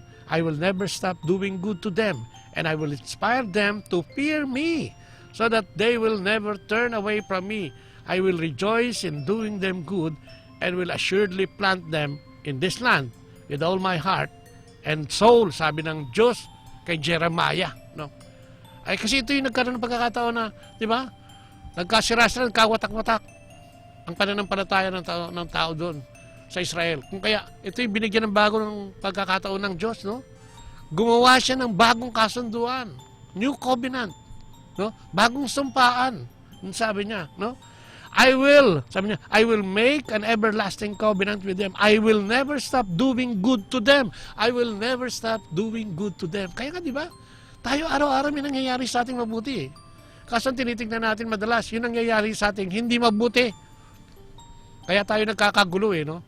Yung binigay sa iyo mabuti, nakakaligtaan mo. Di ba parang ordinaryong tao, yung mabuting ginagawa ng kanyang kapwa hindi masilip. Ang nakikita lang niya yung masamang ginagawa sa kanya. Parang ganun, pero ito yung sinasabi ng Diyos, no? So that they will never turn away from me, I will rejoice in doing them good, and will assuredly plant them in this land with all my heart and soul. Grabe. Dami pangako. No? So, yun ang pagmamahal ng Diyos. Kasiguruhan. Ibinigay niya. No? Sasamahan niya tayo. Hindi siya titigil sa paggawa ng mabuti. Yun ang number 2. That God loves us. No? Jesus died for us. No? Sabi niya sa Romans 8:28. And we know that in all things God works for the good of those who love Him, who have been called according to His purpose. Ako gusto ko ito. Ito isa sa paborito kong passages. No? And the Father has now bound Himself to give you only good things. Sa Sorawan, sinasabi niya ngayon, ano? Mahal niya yung mga nagmamahal sa Kanya. At yung mga tinawag para sa Kanyang panukala. Yung misyon. Di ba? Kung minsan ikaw nagtataka ka, bakit biglang parang katulad ko. Bakit ako nandito? Matagal akong nagluko. May pag-asa pa pala lagi. No, meron lang laging pag-asa. No? Kasi minamahal ng Diyos yung mga nagmamahal sa Kanya. At yung mga tinawag, katulad mo, ikaw kapatid, di ba? Tinawag ka ba ng Diyos para maglingkod sa Kanya? Mapalad ka. Kung ikaw ay tatalima, mapalad ka. Kasi mahal na mahal tayo ng Diyos. At sabi nga, the only way na pwede tayong magsulit sa Panginoon o makaganti man lang, no, kahit na kung ano man, ay magmahal ng ating kapwa, no? Magmahal ng ating kapwa. Sabi niya sa Romans 8:32, He who did not spare His own Son, but gave Him up for us all, how will He not also, along with Him, graciously give us all things? No? Namatay nga ang Panginoon sa atin. Yung cross, di ba? Yun ang katuparan, ng ating kaligtasan. Ang kanyang pagkamatay at muling pagkabuhay. Ganun niya tayo kamahal. Kaya sinasabi niya, yung mga nagmamahal sa akin, ako mahal na mahal ko din yan. At yung mga tatawagin ko para maglingkod sa kaharian ng Diyos, ay mamahalin namin ng Ama. Garantiya, no? Ng tunay at katapatan na pag-ibig ng Diyos. Hanggang kamatayan. Kaya nga tinatanong ko madalas, sino kaya dito yung pwedeng magpakamatay para sa kanyang kapwa? Diba?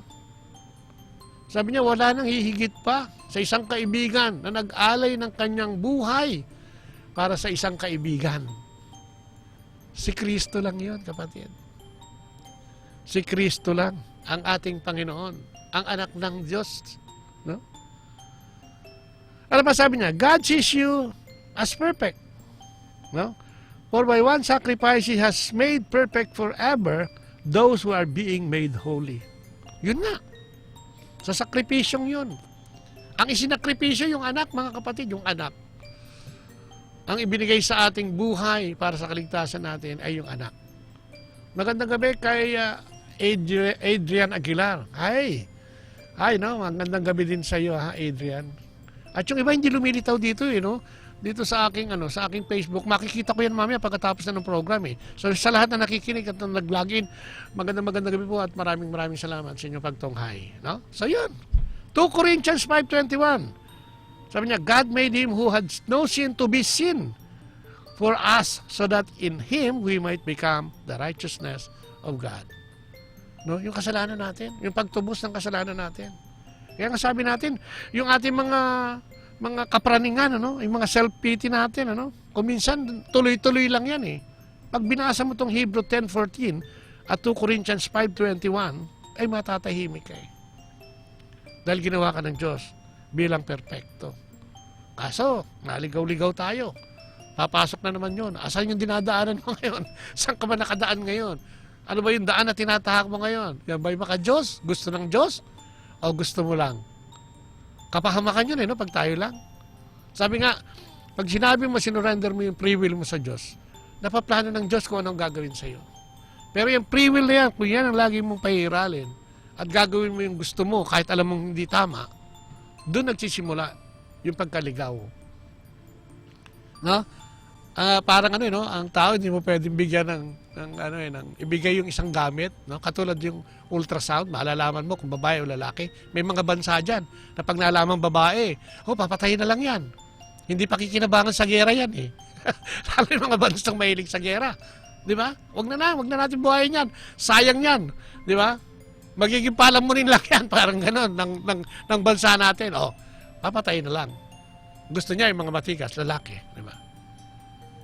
Ganon, ang tao, pag binigyan ng kapangyarihan, di ba? Yung mga politika natin, tabi-tabi po, no? Bato-bato sa langit, ang tamaan. Bahala kayo magalit, no? Ganon din eh. Pag nabigyan ng kapangyarihan, ako, wala na. Di ba? Nawawala na sa hulog, nawawala na sa wisyo. At ano nangyayari? Yun ang nagiging sanhi ng kapahamakan. No? Yun ang nagiging sanhi. At yung panlima dito nakalagay, you will die. Alam mo, medyo morbid talaga yan eh. Pero iyan ang isang ultimate na pwedeng sabihin, no, ng isang mangangaral sa mga taong nakikinig. Na tayong lahat ay darating ang panahon, no, na magsusulit tayo sa Panginoon pag tayo tinawag na niya. Walang makakaligtas dyan. Lahat tayo yan, Lahat tayo. At hello daw, Adrian, sabi ni Leia, no? Ayan, lahat tayo. Lahat tayo mamamatay. Sabi niya, why? No, sasabi niya sa Hebrew 9:27, just as people are destined to die once, and after that, to face judgment. Sa Hebrew yan. Isang beses tayong mamamatay, at tayo ay magsusulit at hahatulan ng ating Panginoong Diyos. Sabi niya, why? You do not even know what will happen tomorrow. What is your life? You are a mist that appears for a little while and then vanishes. Sabi niya sa James 4:14. Totoo yun, di ba? Para lang daw tayong hamog sa umaga. No? Sa umaga yan, nandiyan yan eh. Lalo na kung medyo tag-ulan, medyo malamig, may hamog sa mga halaman. Pero bago mag-alas 9 ng umaga, wala na yan. Pag sumikat na yung araw, o pag nahipa na yan ang hangin, wala na. Parang ganun lang daw tayo. Pero mahal na mahal tayo ng Diyos. Kaya lagi siya nagpapaalala sa atin. Para pagdating ng pag-uusga, ay makapasok tayo dun sa kanyang katotohanan at yung direksyon niya ay makuha natin sa pamamagitan ng misyon na ibinigay sa atin dito sa sangkalupaan. No? Ang linaw niya, no? You will live forever in the new heavens and new earth, sabi sa Romans 8:18. Yung mga present suffering and future glory ang dapat natin i-consider, no? I consider that our present sufferings are not worth comparing with the glory that will be revealed in us. Kaya nga sabi niya, yung daan na makipot ay medyo baku-baku yun. Pero hindi naman laging baku-baku. Dahil ang Diyos naman ay hindi nagpapabaya, di ba? Sabi niya, bibigay niya lahat ng biyaya, sabi niya sa Jeremiah, di ba? Pero yung gagawin mong pagpasok doon sa makipot na daan, o maluwag na daan pala, sorry, ay yun ay kamatayan na sinasabi niya, no? At iyon ba ay magiging kapalit ng iyong pagkapahamak? Sabi nga niya, aanhin mo. Makuha mo man lahat ng material na bagay sa lupa. Kung ang kaluluwa mo naman ang siyang mapapahamak, Anong silbi? Diba? Anong silbi? Sabi ng Panginoon. Kaya ang daming warning, di ba? Kung titingnan mo, napakaraming warning. At napakarami din sinasabing pagmamahal. Pagmamahal ng Diyos sa atin. At yan ay alam nating lahat. Alam nating lahat yan. Sabi nga diya sa Hebrew 10:34, you suffered along with those in prison and joyfully accepted the confiscation of your property because you knew that you yourselves had better and lasting possession. Ito yung kwento dito, no? Yung naunang kwento dito. Ito yung sa Hebrew 9 o 10:1, mababasa mo dito yung Kasi nung tinutulig sa ang Kristyanismo, di ba? At kinukumpis ka lahat, parang baliwala ang Kristiyano ng panahon na yon. Pero ang sinasabi dito kahit na nakulong, no? You joyfully accepted the confiscation of your property and your being siguro, no? Pero alam nyo sabi niya, because you knew that you yourselves had better and lasting possessions. Kasi alam naman natin, di ba, na kung tayo magtsatsaga, na kung tayo ay tatangkilik sa Diyos, ang kapalit ito ay iba. Para sa buhay na walang hanggan. No? Hindi kapahamakan. Buhay na walang hanggan. Dahil sabi nga niya, for now you are an exile on the earth. No? Ito yung pangwalo na sinasabi niya na dapat nating isabit doon. Alalahanin na tayo mga dayo lang dito sa lupang ito. No? At darating ng panahon, darating ang panahon. Tayo kukunin niya. Sabi niya sa Hebrew 13:16, all these people were still living by faith when they died. They did not receive the things promised. They only saw them and welcomed them from a distance, admitting that they were foreigners and strangers on earth. People who say such things show that they are looking for a country of their own. If they had been thinking of the country they had left, they would have had opportunity to return. Instead, they were longing for a better country, a heavenly one. Therefore, God is not ashamed to be called their God, for He has prepared a city for them. Ito yung kwento nila Abraham. No? Ito yung kwento nila na hindi nila nakita ang Diyos, nakakausap lang nila. No? Hindi sila, naniwala sila na si Sarah ay manganganak kahit na 80 taon na mahigit na siya ay magiging ama. No? Dito rin kinukwento yung pagsasakripisyo, no? Nang tawagin si Abraham na iaalay yung anak niya. Iaalay, pumayag siya. Pero ito'y pagsubok lang ng Panginoon. No? Dahil alam nating lahat na kung tayo tutugon, at dito rin yung mga burnt offerings, no? Na hindi yun, no? Ang sinasabi ng Panginoon, tayo, yung ating pananampalataya, nasaan ba, no?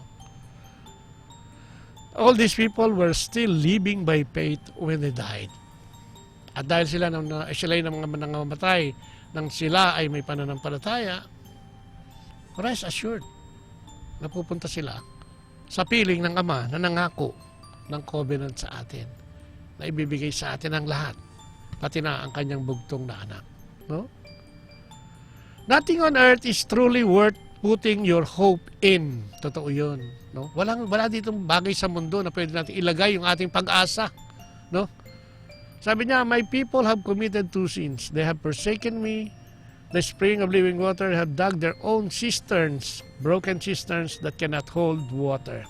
Tinalikuran daw si Yahweh ng kanyang mga tao ng panahon na yun. At nagtayo ng sariling balon. Pero yung balon na ginawa nila dahil gawa ng tao at hindi likha ng Diyos, ay walang makuhang tubig. Butas, sabi niya. Kaya sabi niya sa Galatians 6:14, may I never boast except in the cross of our Lord Jesus Christ, through which the world has been crucified to me and I to the world. Sana, kung tayo magyayabang sana, ang sinasabi is, ipagyabang natin ang Panginoon. Ang ginawang pagtubos ng Panginoon sa atin. No?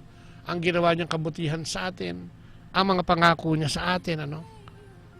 Sana yun ang ating maging pamantayan sa ating pamumuhay. Sana yun ang ating magawa. At sana, sa inyong pakikinig ngayong gabi, maraming salamat. Sana meron tayong napulot na katotohanan. Actually, basic naman, no? ang paglapit sa Panginoon at pagiging alagad ng Panginoon, it's only basic.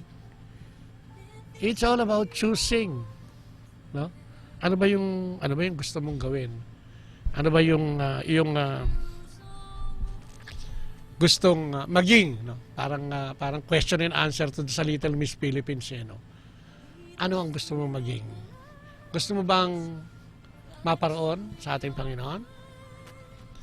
Gusto mo bang mapariwara? O gusto mo bang kunin lahat ng kayamanan at kalayuan dito sa mundong ito?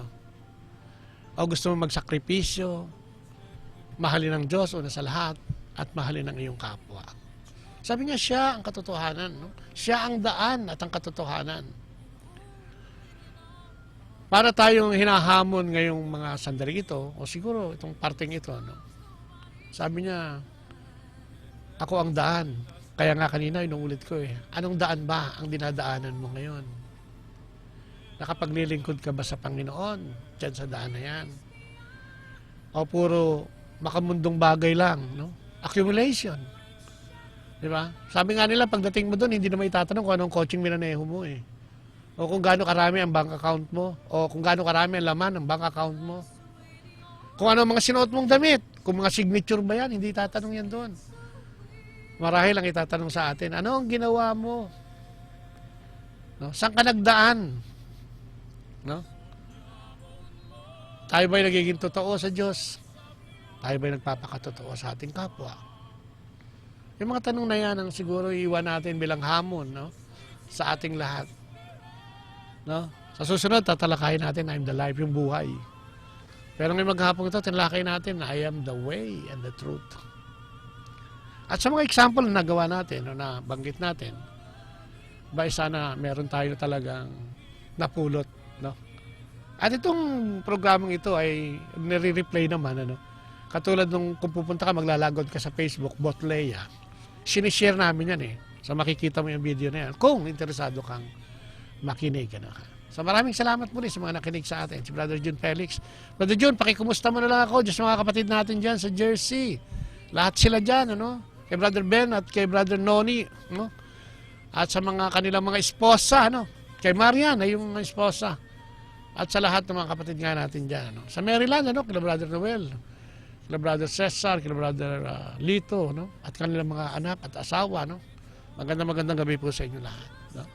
At syempre, tapusin natin ang ating programa sa pamamagitan ng maiksing panalangin sa ngalan ng mga anak at ng Espiritu Santo. Amen. Opo, Panginoon, muli po kami nagpupulit, nagpapasalamat na naman sa pahayag na ibinigay mo sa amin, sa kalinawan ng aming ginagawa. Salamat. Patawad, Panginoon, kung sa mga sandaling ito ay nandoon kami sa daan. At aming misyon ay direksyon ay talagang binabaliwala namin dahil okay lang naman kami. Kasi matagal pa naman ang Judgment Day. Sana, Panginoon, bigyan mo ng linaw aming kaisipan na hindi ito ang aming maging pamantayan. Na sana ibigyan mo sa amin ng liwanag na tunay na makapaglingkod sa iyo. Kapag-aralan kung sino ka, at ano ang ginawa mo sa amin bilang iyong mga alagad at iyong mga anak. Samahan mo kami, Panginoon, at tulungan kami sa pagninilay ng iyong mabuting balita. Dalangin namin na naway lagi kami makapatungo doon sa daan na sinasabi mo.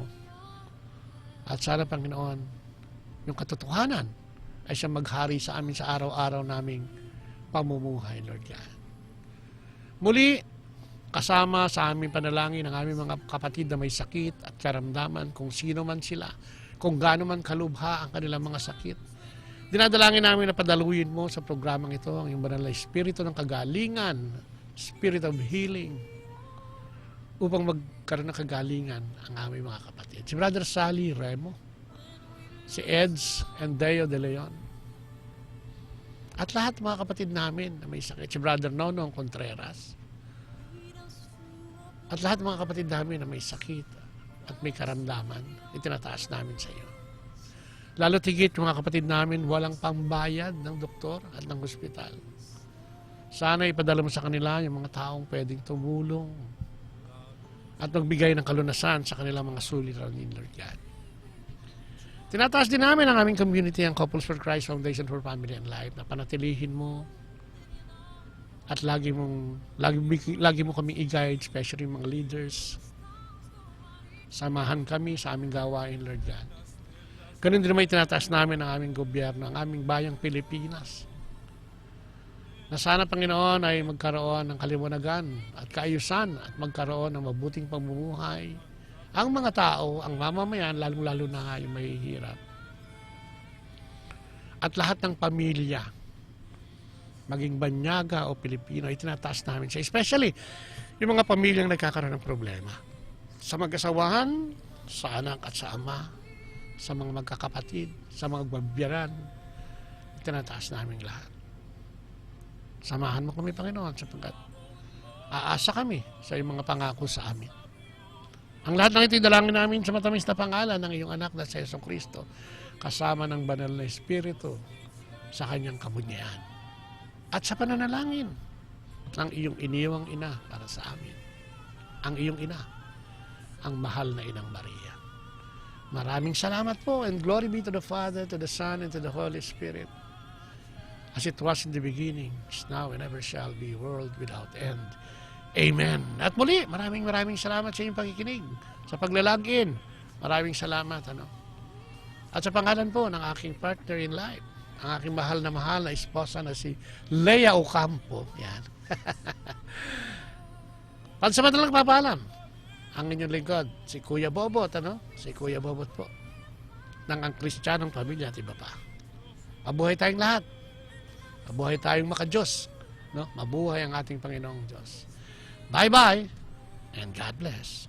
Let this be your prayer.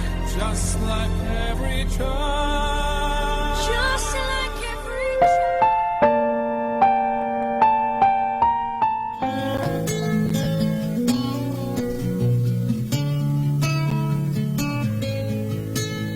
Welcome to the family. We're glad that you have come to share your life with us. Welcome to the family. Atin pong napakinggan sina Kuya Bobot at Ate Lea Ocampo sa programang Ang Kristiyanong Pamilya at iba pa, dito lamang sa Manawag, Dominican Radio. May kasama ka.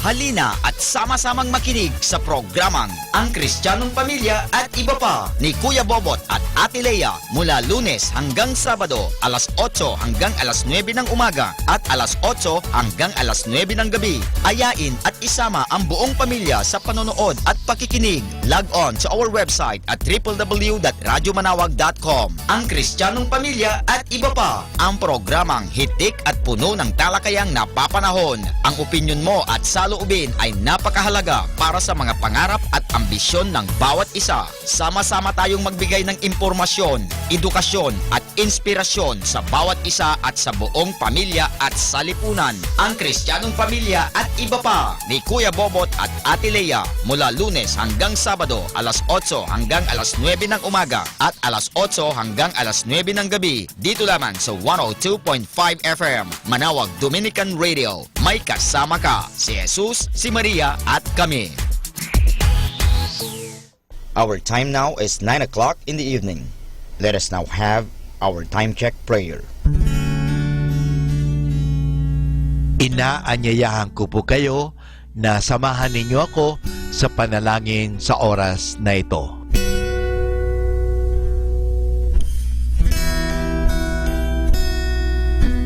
Panalangin ng kapanatagan.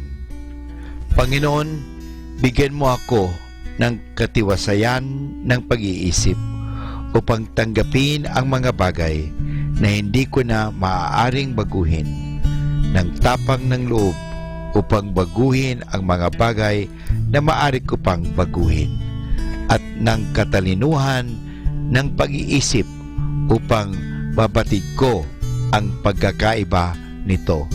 Amen.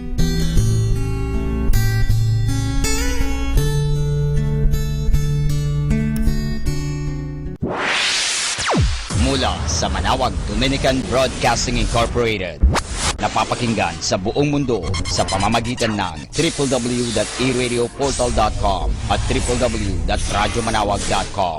May kasama ka si Jesus, si Maria at kami. Our positive thought for this hour. Be who you are and say what you feel, because those who mind don't matter and those who matter don't mind. Atin pong pakinggan ang mga pasabi mula sa Basilica Minore ng Manawag. Here is the schedule of Barangay BEC Saturday Masses at 4:30 in the afternoon for the month of May 2017. May 6, BEC Babasit Pugaro, BEC Bliss Pugaro, and BEC Malikdem. May 13, BEC Santa Ines and BEC Borac. May 20, BEC Tubul West, BEC Liksi, and BEC Pantal. And that's the schedule of Barangay BEC Saturday Masses at 4:30 in the afternoon for the month of May 2017.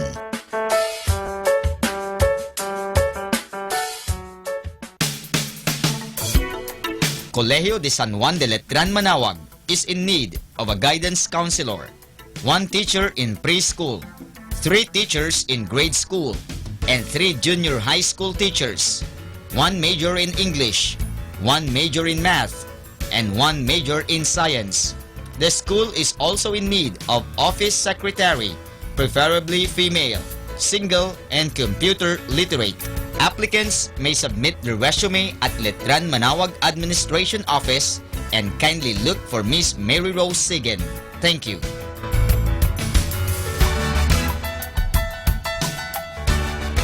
Atin pong napakinggan ang mga pasabi mula sa Basilica Minore ng Manawag.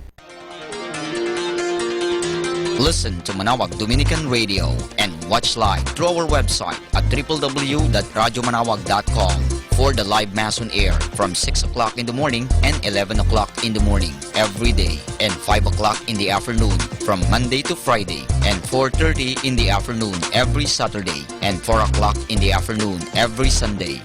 You may also visit the official website of Minor Basilica of Manawag at www.manawagbasilica.org for the different activities and other announcements. May kasama ka si Jesus, si Maria at kami.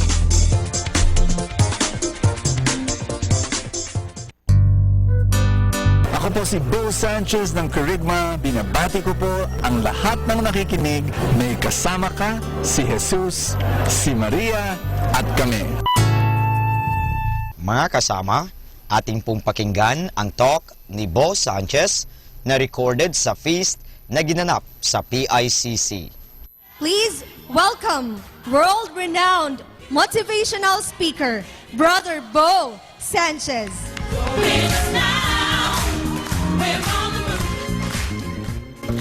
Thank you so much. Thank you so much, everybody. Can everybody say, God will bless me today? Can you turn to somebody beside you, tell that person, God will bless you today. If you don't mind, I'm going to say a short prayer. That's okay? Let's come before the presence of God and believe that He is here in our midst. I want you to put your hand over your chest as a symbol that you pray with all your heart. And just say this after me. Father, this is a divine appointment. I am here because you want me to be here. And I believe you will speak to me. You have spoken to me, and you will continue to speak to me. And you will transform my life. You will bless me, and you will make me a blessing. I receive every gift, every miracle, every blessing, every grace that you want to give to me today. Amen. Give God a big, big hand and love Him today.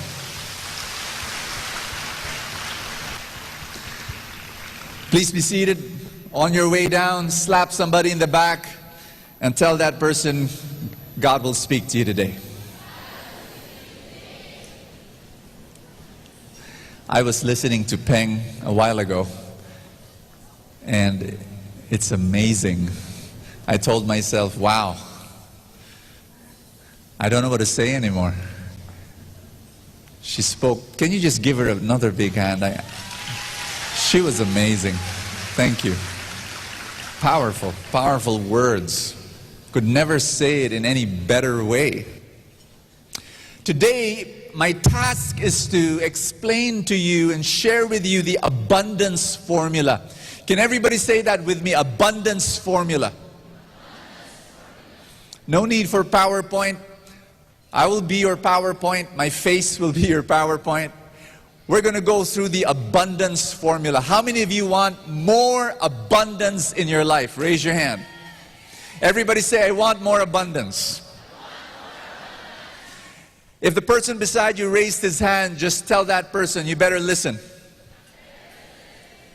If you want more abundance, the formula is this. Everybody say, I'm listening. 100, 10, 20, 70. That's the formula for abundance for my life and for the people I teach. Everybody say that again. 100, 10, 20, 70. Let's say those numbers together. Are you ready? Say, I'm ready. 100, 10, 20, 70. Go. One more time. For the last time. 100, 10, 20, 70. Here's number one. 100. Earn 100%. Everybody say that with me. Earn 100%. Do you want abundance in your life? Then you've got to earn 100%. You've got to give it all you've got in lifestyles. You've got to make a decision that this is for keeps. This is what God wants you to do. This is His divine appointment and divine assignment for you. This is how you're going to serve Him. This is how you're going to give your gift to the world and to the nations. You will earn 100%. You're going to earn as much as you can. Now listen to me. Before you accuse me as being materialistic, I cannot be that because I've shunned that in my life. I am a missionary to this day. I'm just a millionaire missionary, but I'm still a missionary at heart. And when people ask me, Brother Bo, how is it possible that you tell people that you should earn 100%? How is it possible that a missionary like you can tell people that you should earn 100%?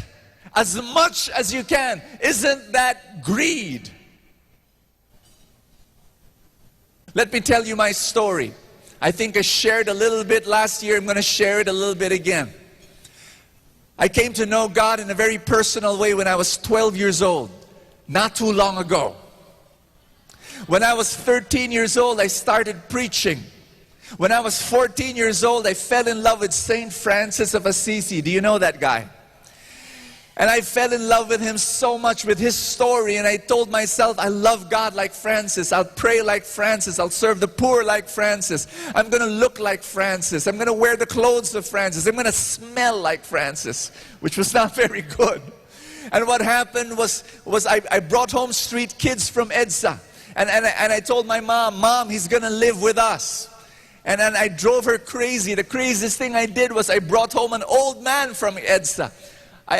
Some guy who was covered with grease and hasn't taken a bath for years. I told my mother, Mom, he's going to live with us. And my mom said, over my dead body. And I told my mom, no, the street kid that I brought home this morning, he's going to stay in my room. And this old man, he's going to stay in your room.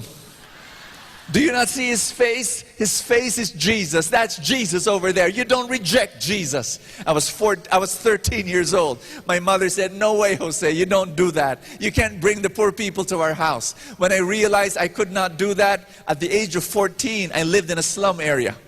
And in the slum area, I did ministry work there. 14 years old. I would just go home on weekends. I'm crazy. My mother and my father, they were crazier because they allowed me to. You know, my mom really supported that ministry. But she was crazy. She allowed me to live in the squatters area, in a slum dwelling. And I would live with 9 people in a tiny cubicle. And I remember that time, we were 9 in one little house. I remember we could not even sleep with our back on the floor. We had to sleep sideways because we could not fit.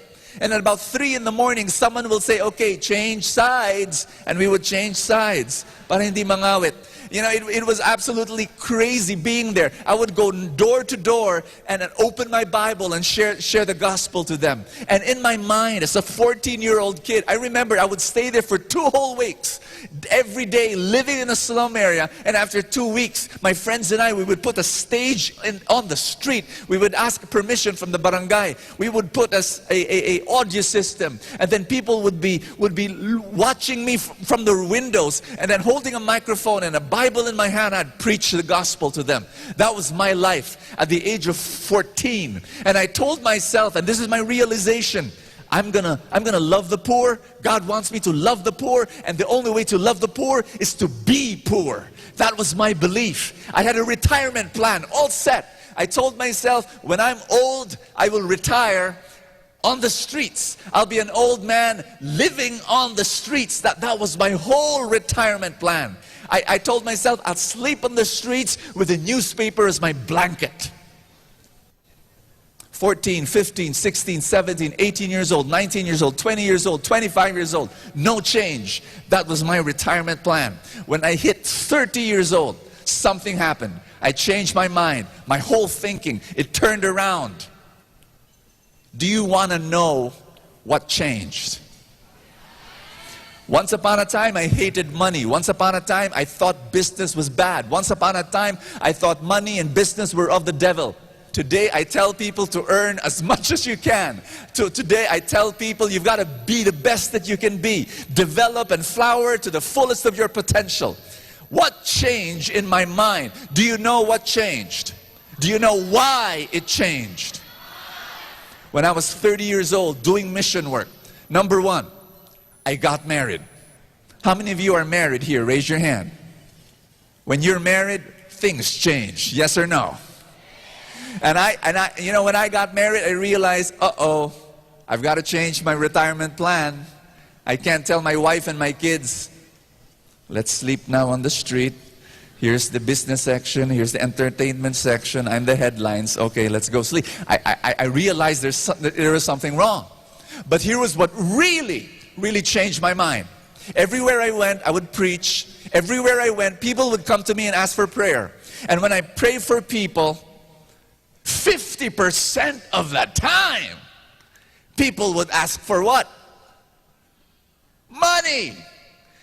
You know, Brother Bo, please pray for me. You know, my mother is in the hospital and we can't bring her out because we don't have money. Oh, Brother Bo, please pray for me. I'm buried in debt. Oh, Brother Bo, please pray for me. You know, I have so many bills and we have no money. Brother Bo, please pray for me. My job is it pays me so small. And all I could do is, let's pray for you.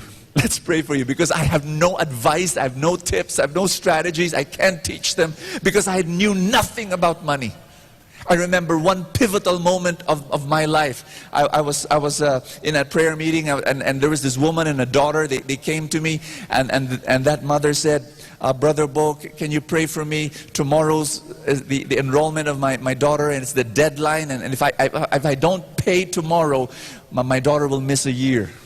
And I remember asking out of curiosity, how much do you need? And she said, 700 pesos. And I said, 700 pesos? That's all you need? 700? How can it be so small? She said, oh, it's the monthly installment that I can afford, and that's only, can you imagine, Brother Bo, 700 and I can't afford it? And you know, when she said 700, all I wanted to do was pull out my wallet, really. And all I wanted to say, pray over pa tayo. Ito, 700. I wanted to do that. I could not. Ask me why. I had 20 pesos in my wallet. That was me. I loved being poor. And so what did I do? Halika, pray over kita. So I prayed over her. And after praying over her, you know, she was teary-eyed. She said, thank you so much. And she gave me a little hug.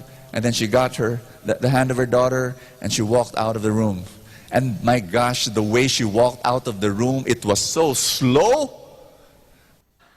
Do you know why it was so slow?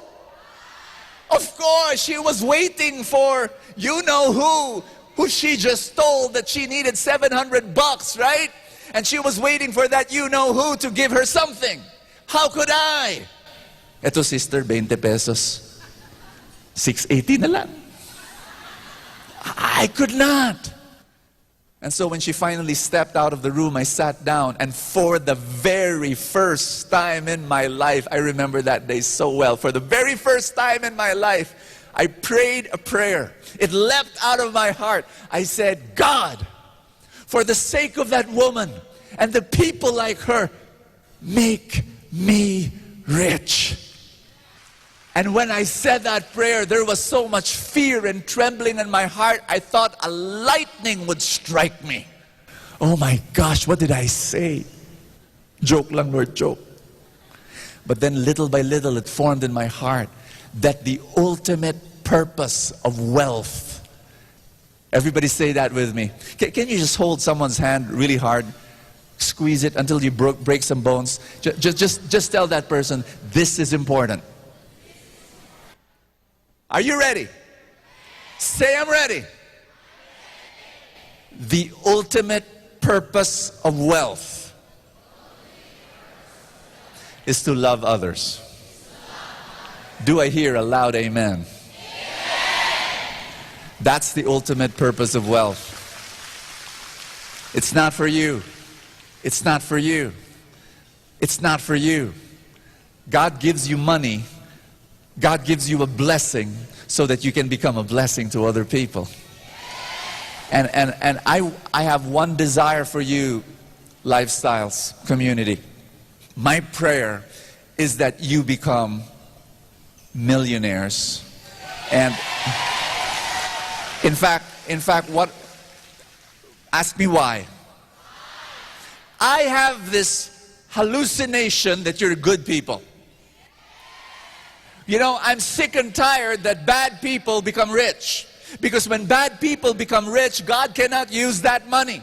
God cannot tell a bad person, do this, give that money over there, donate to charity, help that church, bless that ministry, help that poor person, because they're bad people. But when God blesses a good person, that money in the hands of a good person is still in the hands of God, because God can turn His face on some other ministry, on some church, on some poor person, and He can say, go give, go bless, go serve, go care. So the money in the hands of a good person is still in the hands of God. And my hallucination says this, that you're a good person. So I'm going to be praying that God will make you a millionaire through the work of your hands. And that you can bless people around you. I want you to look somebody in the face and tell that person, hello, multi-millionaire.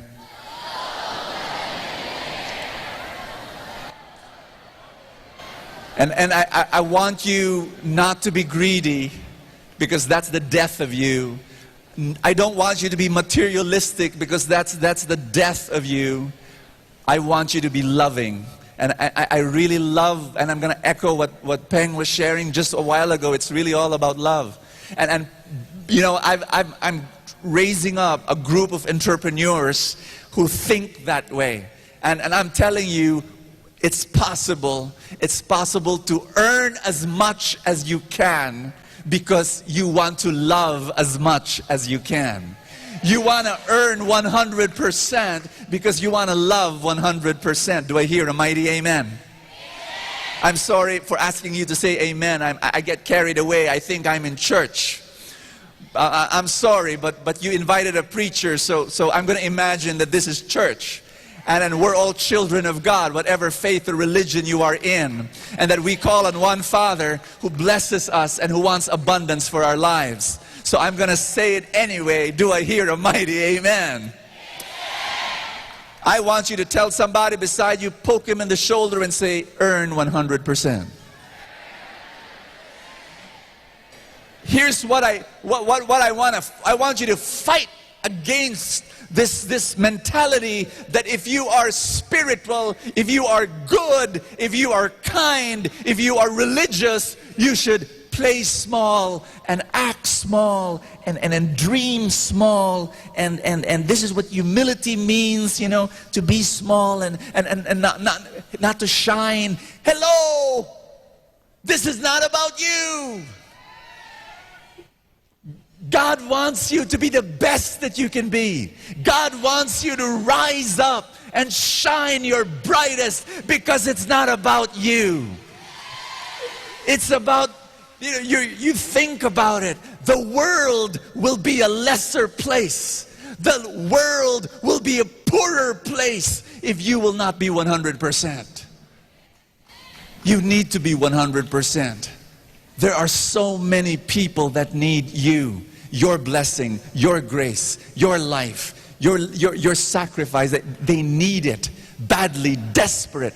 They want to be inspired. You know, outside the confines of this room, masses of people, populations of people are desperate for inspiration. They are going from one routine job to another routine job. They are waking up in the morning without vision. They are in despair. They live monotonous lives. Outside the walls of this room, people are looking for mission and purpose. You've got it. You've learned it here in Lifestyles. You owe it to the world to be 100%. Do I hear again a mighty amen? The first step of the abundance formula is earn 100%. Here's number 2. Are you ready for number 2? Everybody say, I'm ready. Because I read the Bible, and even if I do not read the Bible, I understand that you're supposed to give a portion back. Whatever you receive, you give it back. And the wonderful guidelines of Scripture is to give 10% of what you earn back. And tell somebody beside you, give 10%. And I'm going to challenge you, and I know, in your mind you're thinking, this is new. Bo, I've heard this before, but I don't know. It's a little bit iffy. It's difficult. You know, giving 10%. I'm not earning much, and I'm not earning enough yet. I'm still starting in Lifestyles. Maybe my uplines can do that. They're earning big, but you know, I'm just a few months old here in Lifestyles. So should I give really 10%? Maybe I can start with 1. Maybe I can start with 2%. Listen to me. I want you just to go before God and say, God, help me to give. And God, you know, God wants you to be a cheerful giver. So give from your heart. Everybody say, I will give from my heart. And 10% is a guideline, and 10% is something that I want you to put there as a prayer. Lord, help me give 10%. Right now, I have no idea how I'm going to do it. You know, it seems impossible, but just pray. You got what I'm saying? Because there is a law in this universe. Everybody say law. There is a law in this universe that what you give, you receive much more than what you give. It is a law. It is like the law of gravity. It is like the law of physics and the law of thermodynamics. There is a law that when you are kind, kindness comes back to you. I want you to test this. I want you to give a big smile to somebody beside you. Give a big smile. What happens? What happens when you smile? Do you feel better? You feel better. And guess what? People beside you smile back. Yes? Now, I don't know about you, but if you want to prove this law, you could. Maybe when you return back home to wherever you come from, Mindanao, Cebu, Visayas, Luzon, wherever you come from, go back next week, and then let's say you go to your office. Maybe some of you are bivocational here. You're working in a job at the same time you're doing Lifestyle. So maybe you're working in a job, and so you go to your office, and the moment you see the security guard, here's what I want you to do as an experiment. Frown at him. Like really, really big frown. Like, and then you walk through the corridor and you frown at everybody. Janitor. And then you just make some growling sound. You know. And just frown at every secretary, you know, boss. No, don't frown at boss. You know, he might lose your job, but frown at everyone. Now here's what's going to happen. At the end of the day, how will you feel? What do you think? How would you feel? You won't feel good. Am I right? You won't feel good because the law of the universe states that what you give, you receive much more. And so if you give frowns, and if you give anger, and if you give bitterness, it's going to come back. Things bounce in this universe. You know what I'm saying? It bounces. What you give, it bounces back to you. Now here's my guarantee, and I'm not even giving the guarantee. God is giving the guarantee. If you were generous with what you earn, and if you give 10% back to God, it's going to bounce back. And it's going to bounce back much, much more. Tell somebody beside you, it's going to bounce back. What you give will bounce back. Let's review abundance formula. What's number one? Earn. Earn what? Earn 100%. What's number two? Give. Give 10%. Here's number three. Are you ready for number three? Everybody say, I'm ready. You've got to invest 20%. Tell somebody beside you, invest 20%. I got that from the Bible too. There's this Bible story of Joseph, the governor of Egypt. And he was under the authority of Pharaoh. And there was going to be famine in Egypt for 7 years. And to prepare for the famine, God told Joseph, you've got to save a fifth part of the produce of Egypt, which equals to how many? If you say fifth part, how many percent is that? Tell me. 20%, that's right. And because of that maneuver, what happened was that Egypt was able to survive the famine. And they became a very prosperous nation. How many of you want to become prosperous? Do you want to become prosperous? You've got to learn how to invest 20% of your income for the future. You've got to do that. You've got to discipline that.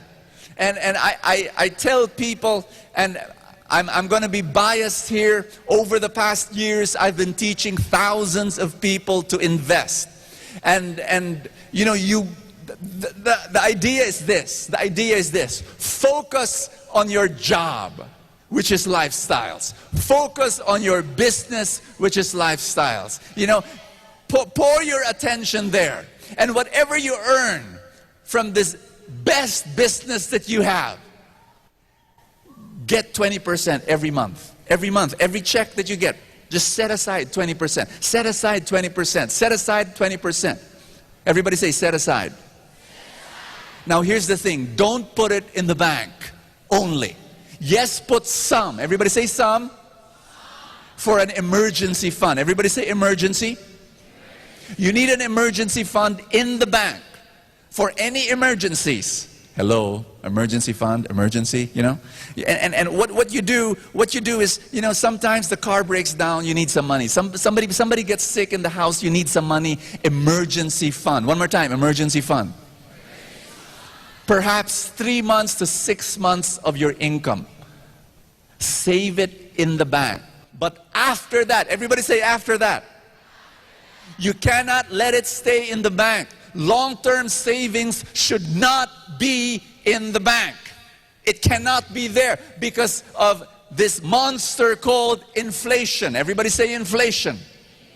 Inflation will eat up your money in the bank. You need some money in the bank for emergencies. But after that, you need to invest it in where? You need to invest it in gigantic companies here in the Philippines. And the only way to do that is through the stock market. And of course, when I say those two words, people just turn off. It's like, stock market. Bzz. They kind of like stop. And I tell them, nope, don't do that. Don't ever do that. Because I believe this, that if you know how to do it, and I've guided people how to do it, thousands of people will become multi-millionaires in 10 to 20 years from now because I've taught them how to do it, and to this day I still guide them. I guide them through a club called TrulyRichClub.com. It's a club where I teach people how to invest in the stock